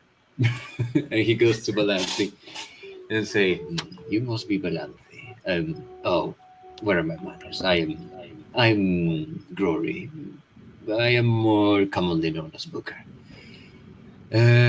Your friend here, she seems to wish for you to be healed before her, though she does seem to have her condition seems to be worsening quickly, from what I could gather." Valanthi will look at Sol after what he said, what he said, and then look at Kerrigan after learning this. And then she just, was hearing what Sol did, and of course, was her condition right now and her mind going a little foggy. She's just going to start walking straight over to Tika. Tika's just standing there, kind of partially hidden by rock, but kind of looking out from the rock in a mischievous fashion.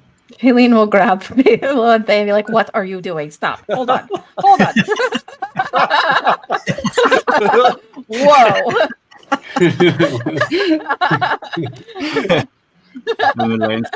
Valencia will look with dreary eyes and stuff, and she says, I'm not going to lose her.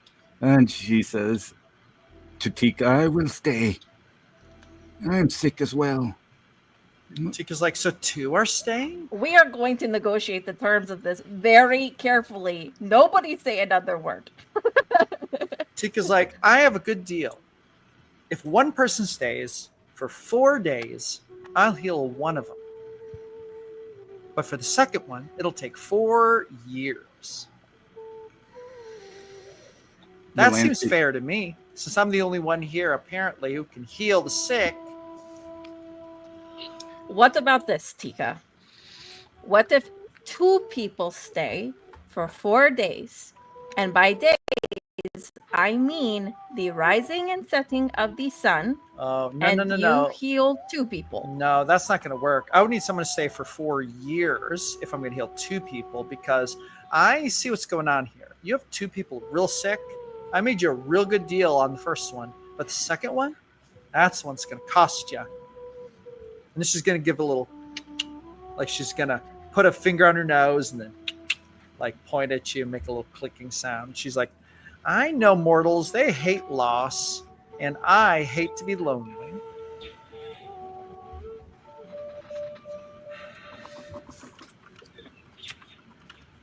And plus, this is a great place. It's a hot spring. We can swim all day long, and you get to hear my stories all day long.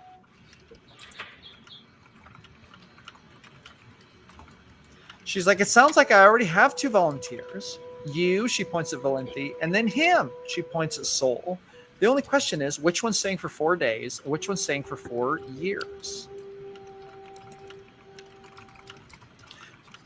Lotto kind of speaks out loud. "What is she saying?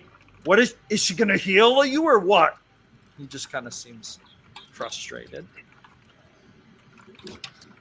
She wants 2 people. One 2 to people stay to what? for 4 days, according to the rising and setting of the sun. Okay. And the other for 4 years. What? And to heal both people. Otherwise, absolutely not.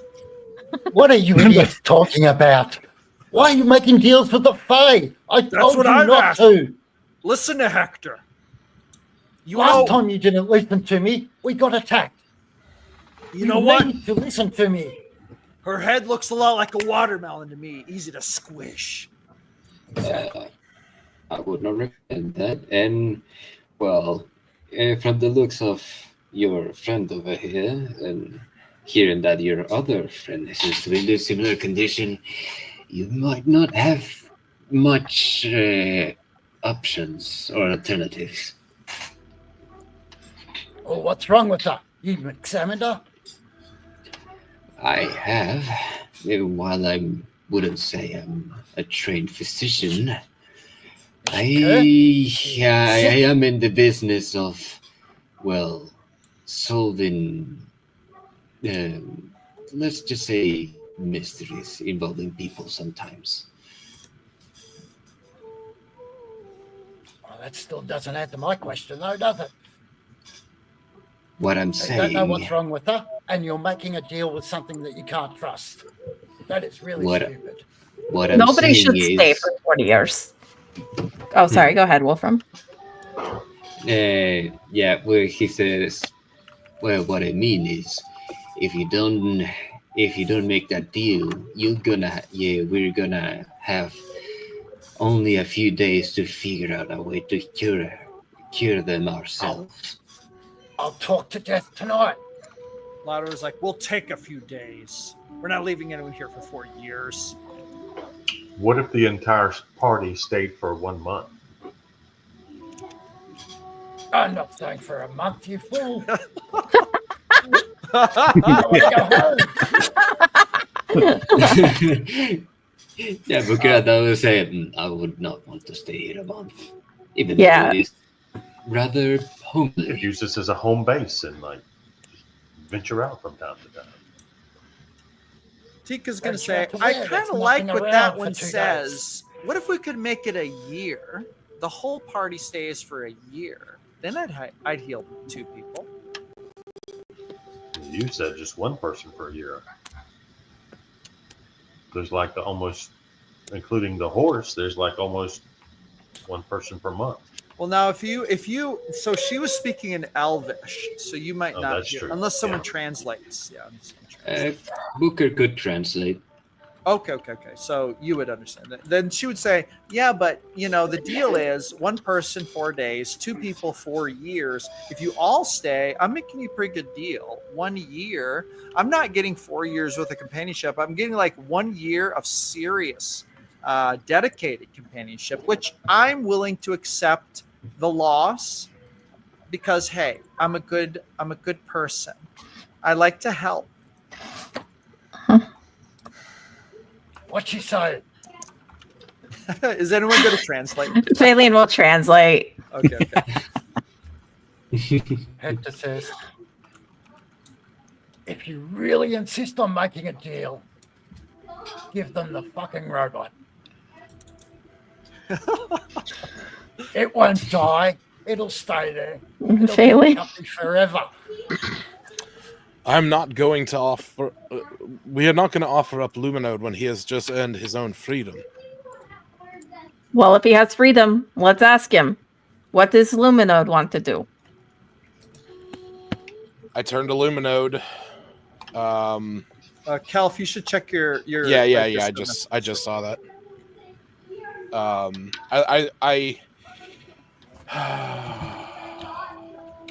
I look at Luminode and I say, Luminode, are you able to understand the situation that is going on? Lumino kind of looks up at you with his vacant, singular eye, and he just he nods. He nods his head one time. They sent you a message, DM. Oh, you sent me? Was that on Discord? Yes. Okay.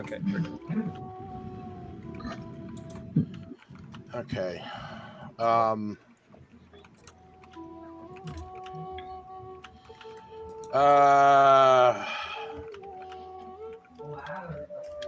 In Soul's mind, he hears Hector's voice.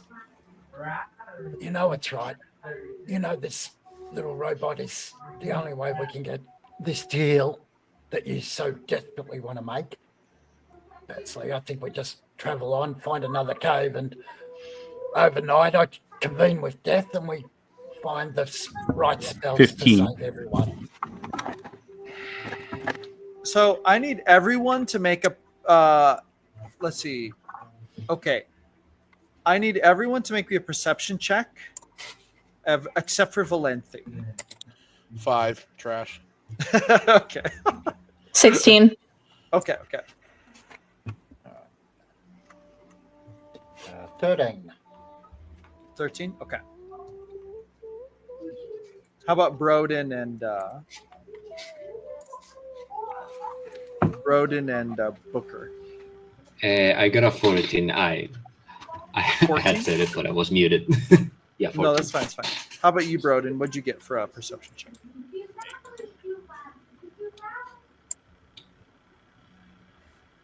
Oh, I didn't hear you. 8. An 8? Okay. So I think Faylene, was it you who got the 16? Yes. Actually, I think she can do this. With a pass without trace, gives her a +10 to that. Oh, okay. So never mind. Okay, so suddenly, as you guys are all discussing this, Tika would reach out a hand toward Valenti, as if to shake hands about something. But none of you really heard what was said. I look over and say, you are willing to make the deal if one of us stays for 4 years, that you will heal both Valenthe and Kerrigan, correct? Oh, no. One stays for 4 days. I heal one of them. One stays for 4 years. I'll heal the other one. And they're going to heal them immediately, right? Oh, yeah. I'll heal them immediately. Correct. They just have to stay. Without deception, without delay or cost. Now, as this is happening, Valenti, are you taking Tika's hand? Yeah, I sent you a message. Yeah. Suddenly you see Valenti reach out, and you see her and Tika kind of shake hands. And then you see this strange magic flow through Valenti's arms. Valenti, roll a quick wisdom save with disadvantage. Already got disadvantage. Is that quadruple disadvantage? No, it's just regular disadvantage. Just regular. No, I got a 9. Okay. Suddenly you become aware of something. You become aware that you've just struck a deal, and if you leave the cave before 4 days' time, to the minute, you realize that you will begin to suffer a deteriorating natural illness that will plunge Valenti into old age years ahead of her time, starting very, very quickly and progressing very rapidly. But if she stays for 4 days and then leaves after that, she'll be fine.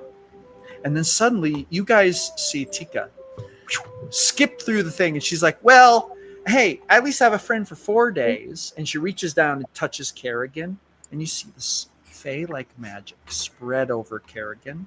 And then there's this flash of light. And then suddenly Kerrigan's eyes open, and she looks around at all of you, and she just looks immediately to look a lot better. Valenthe will immediately run over and get on her knees and hug her. Kerrigan's like, oh my God, I feel so much better, she says in Giant. Then Valenthe will smile and... That's good. That's all I wanted. You wouldn't be the last of your people. And then suddenly Tika taps Valenthe on the back, and she's like, what about you, elf girl who's going to die of a strange crystalline illness? And she says, well, how many days do I have left? Before Well, the crystalline gets me. You're pretty strong. Maybe 8 or 9. Well, then that should suffice for the 4 days. We can have a lot of fun in 8 or 9 days. I just need the 4 days, as promised. Yeah, but if you're going to die anyway, it doesn't look like anyone's standing up to save you. And then she kind of looks around at the group. She looks at Soul. Baleen will continue translating all this. And she's like, unless this Dragonborn's going to do it.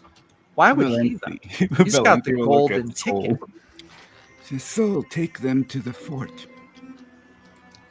But what about you? Kerrigan is safe. Keep her away from the fort. Keep the orcs away from the fort. They might look at you differently. But at this time, she's not going to finish that just because she's in her worried state, so she probably would start getting, I don't know, just sick. It says she'll look at Faylene, and it's like, you will probably be able to help them out the most at the fort, even though you don't want to be there. You guys see Lotto angrily stomp out, and he's like, enough of this. And he just walks out. I don't know. Hector's already left the cave, and as he's leaving, he says, idiots. Absolute idiots. Come on, Bobby. We'll do this ourselves. Lotto's like, I hate to say it, but there's a lot of ridiculousness going on in there. Bartering with this fake creature. I agree. It's no good. Valente signed her own death warrant. It's a shame. She won't listen to reason. No. You could tell straight away they weren't going to listen. Fools. Just fools. Now, at this point, I want to hear Soul. We're really at the end of the session. Soul, you had been talking to the Fae. Do you have a final answer from the Fae creature? She's looking at you, big, wide eyes, wondering if you're going to be her friend for the next 4 years.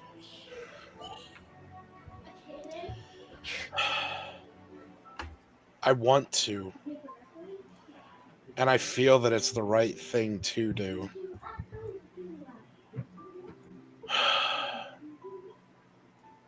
I just don't know if it is. Valente will add, So, you're the ones that can keep this group together. You're the one who can finish this and help them to eventually get home. You know this. I made my decision. Soul, do you look a little bit like you might accept, or are you not? Or do you look like you're not going to accept? There is a look in his eyes that he is considering this offer. So if that's the truth, Luna's suddenly going to leap forward, and she's going to say, no, I'll do it. I'll stay for 4 years. No! To save Valente. And then suddenly she leaps forward, and the Tika would turn to her and say, oh, you, how unexpected. And she would thrust out a hand. Luna, do not do this. Let's see. Unless he says, I only have 4 days. I can survive long enough to get to the fort. Find someone that can heal me. 4 days. Yes, That's us all. No one needs to stay here. Wait. Trust me when I say I can survive 4 days here and make it to the fort. Booker, you see Kerrigan, the orc who just got healed. When you tell her this and she's looking at this, you see her go tense in like this frigid coldness. And then you hear her mutter under her breath to you, let her do it. Like, but she's trying to keep this only to Booker. If anyone else hears this, they could roll a perception check, try to hear it, but she's trying to keep it a secret. Man, my dice roller isn't working. Sorry, guys, we're at 10:33. The session's almost done. This is the very intense one. It's a dramatic session here. Oh, my dice roller just isn't working. That's okay. I'll roll somewhere else here. Suspense. So Valente will try to persuade Luna either way while you're working that out. And she says, Luna, you don't need to stay here 4 years. I will be fine. It's a 16 stealth check. And then Luna's like, kind of looks at Valente. Is anyone else going to do anything? You see Luna like look at her hand, and then she spits in it, and then she goes to take Tika's hand. I'm going to stop her. I'm going to grab her hand. You're going to grab her hand? Okay, you grab her hand. Yes. And then she's like, what? Let me do it. I want to look at her and say, we have time.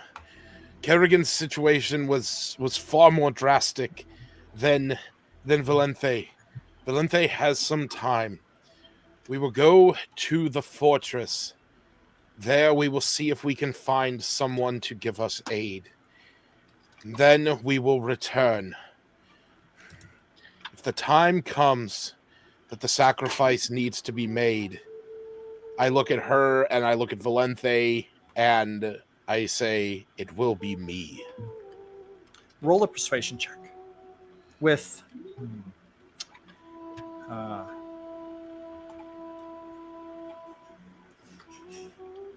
Straight up? Yeah, straight up. Make it Okay. straight up. That's a 7. It's not great. Okay. Is anyone else saying or doing anything? Or are you just watching Sol and Luna? Well, Valente was the only other one that's trying to persuade her. Yeah. She's So I going to don't look know. up at Sol. She's going to say, you really think there's a chance to save Valente? Without this? I don't know. But I am going to trust and have faith in Valente. Valente has made a sacrifice here today to save Kerrigan. And we, as much as I wish right now to make the same sacrifice, I must honor Valente's wishes for us to find another resolution to this. And if the time is to come where one of us must stay here for 4 years, then I will make that sacrifice.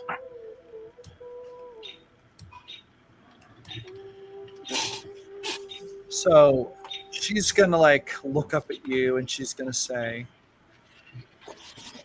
okay. She seems to do a quick calculation in her brain. Like something goes through her brain. She like, you see the gears kind of turn. And she'd say, okay, we give it time.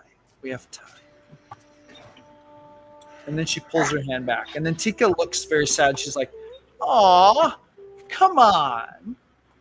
You ruined all the fun. I almost had a friend for 4 years. That's okay. I think I still will. And in time, Tika, well, I guess if Phalene's still translating. And if in time the situation calls for it, then I will make that offer. And we will agree to a set of terms that works for the both of us. And I will stay here not as a prisoner or not as a plaything, but as a guest, one who honors your grief and values what you have to offer. Hey, guest is a strong word. I like the term friend. Then friend. 4 years is a blink of is a blink compared to a lost soul, especially one as good as Valente. And if that time can save the life, I will pay it in time. But we must exercise our other options at the moment in order to honor Valente's choice. Okay, whatever.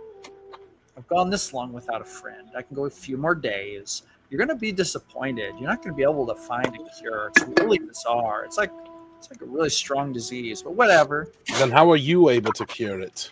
She's like, well, I'm a creature of the land. I'm a fae. This is my... Now, she's speaking Elvish, keep in mind. But she seems to understand what she's like, this is my domain. I'm like, I'm one of the old ones. One of the old ones. I'm one from the originals, And she kind of starts backing into the darkness. Are there others like you out there? Oh, yeah, there are, but you probably don't want to meet them. They're not as nice as me. And then she backs away again. And she's like, look for the four. The four. She's like, the four who dwell in the corners.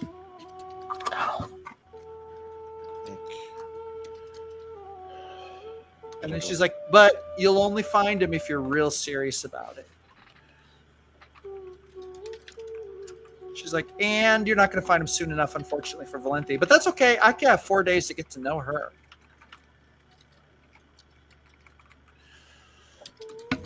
And Valente will say, It's fine, Sol.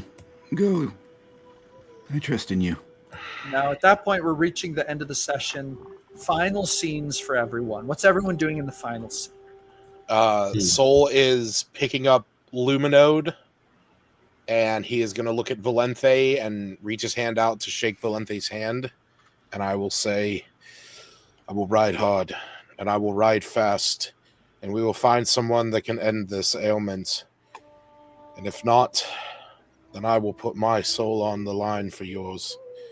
You are a good friend, and I will not let you suffer this alone. And then I will get onto the back of Eos with Luminode, and I'll look at the rest, and I'll say, gather your things. We're riding to the fort. Are you going to take off then? I'm going to head out. I mean, I want to stay. I do more or less want to stay with the group because I know Hector and Lotto have already started to head out. Yeah. Okay, very good. So you're going to kind of head out at that point? Yeah. Okay, let's go to everyone else final scenes. Let's go to Valenti. Valenti, final scene. What are you going to do? Valenti just kneels by Kerrigan, tells her that I'll be fine. You're good now.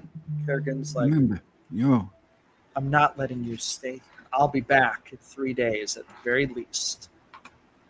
I'll be here. Don't worry. And then Kerrigan leans into Valenti and she embraces her and gives her a passionate kiss if Valenti will accept it. Valenti will accept it. She returns it. And then she's going to say, there's no way you're going to be here for longer than 4 days. And there's no way you're leaving this place without a hope of healing. She's like, I swear it. And she'll smile and say, Thank you. and sorry guys, I have to go because there's some people trying to call me really bad. So Oh, that's fine. Okay, Faylene, final scene. What are you doing? Did you see my message, William?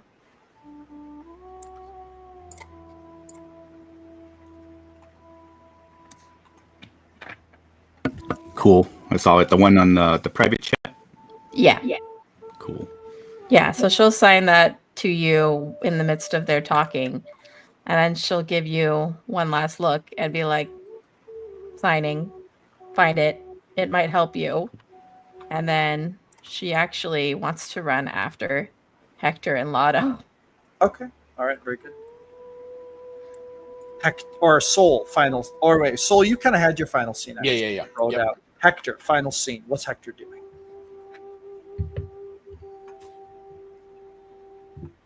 Hector and Lotto are just wandering south. They're taking that first path that they believe is heading towards the south. Okay. Good. They're striking out, just heading south. Yep. Making 2 rows of footprints leading out. Go to Broden. What's Broden's final scene? What's he doing? Don't forget to unmute yourself so we can hear you. Sorry about that. I'll probably Here figure out why I'm staticky. Broden will lean into Wolfram and in a half whisper say, this is something that I believe the gods will sort out. We just have to be patient and let the cards fall where they will. And he will strode this direction with purpose. Yeah. And then Wolfram, your final scene is we'll leave it to both of you. Okay. Booker will cross his arms and say, well, I wouldn't leave it up to the divine. I've not had the best experience with them, but we can figure this one out ourselves. And you two, well, we'll get to the bottom of this. All right. And then, he's gonna go and join them. All right. So they're heading out. As Sol catches up to Hector and Lotto, he turns to him and says, so where are the injured? Valenthe is staying behind. And did I hear what Kerrigan was doing? Almost as you're answering, you look back and you see Kerrigan running out from the cave, following you. Yes. Interesting. For a goody two-shoes, you seem to not do very good things all the time. Good does not necessarily have to be utilitarian. What Valenthe did was a good thing. But I'm honoring The I'm decision- talking about you, buddy. I'm not talking about Valenti. You had an opportunity to pick someone up and carry them out, and you didn't. You had an opportunity to help me way back when we first met, and you didn't. I think you need to have a good long think about yourself. You see Lotto avert his gaze as he avoids the conflict between the two of them. Embrace your light, but do it honestly.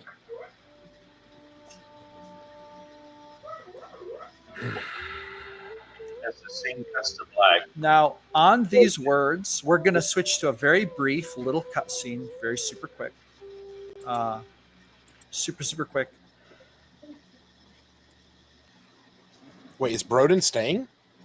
I was going to ask Valentine if I could have her equipment because I'm naked again. Oh, well, Valenti isn't there at the moment. She already bounced out. So we're going to say that when you walk back in there, you kind of look around and you're like, where did she go? In a mysterious fashion, just for above the table, kind of like above the table, like a little mysterious thing. Somewhere off in the distance, somewhere far away, an unknown number of miles away, there's a bright light that shoots down into the ground. There's a bright pulsating light. Lightning ripples through the air as a convergence tears through the fabric of time and space. And when it's done, a figure is left standing.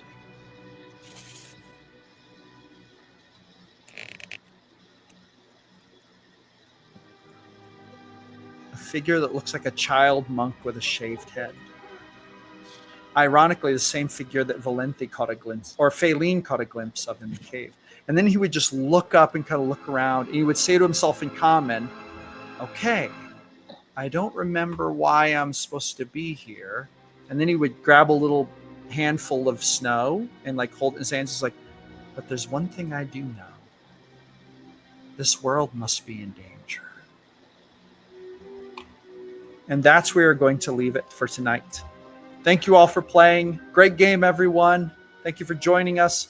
If the players want to stay in the after party for a moment, you are welcome to do so, but I'm going to hit the end stream button to play the end credits. We want to give a big shout out to all of our Ko-Fi members, especially our gold level supporters. Craig is our latest one. Thank you, Craig, for supporting the stream. And we want to thank all of our players for being awesome and hanging out with us. Thank you all. We'll see you back Tuesday night with episode 11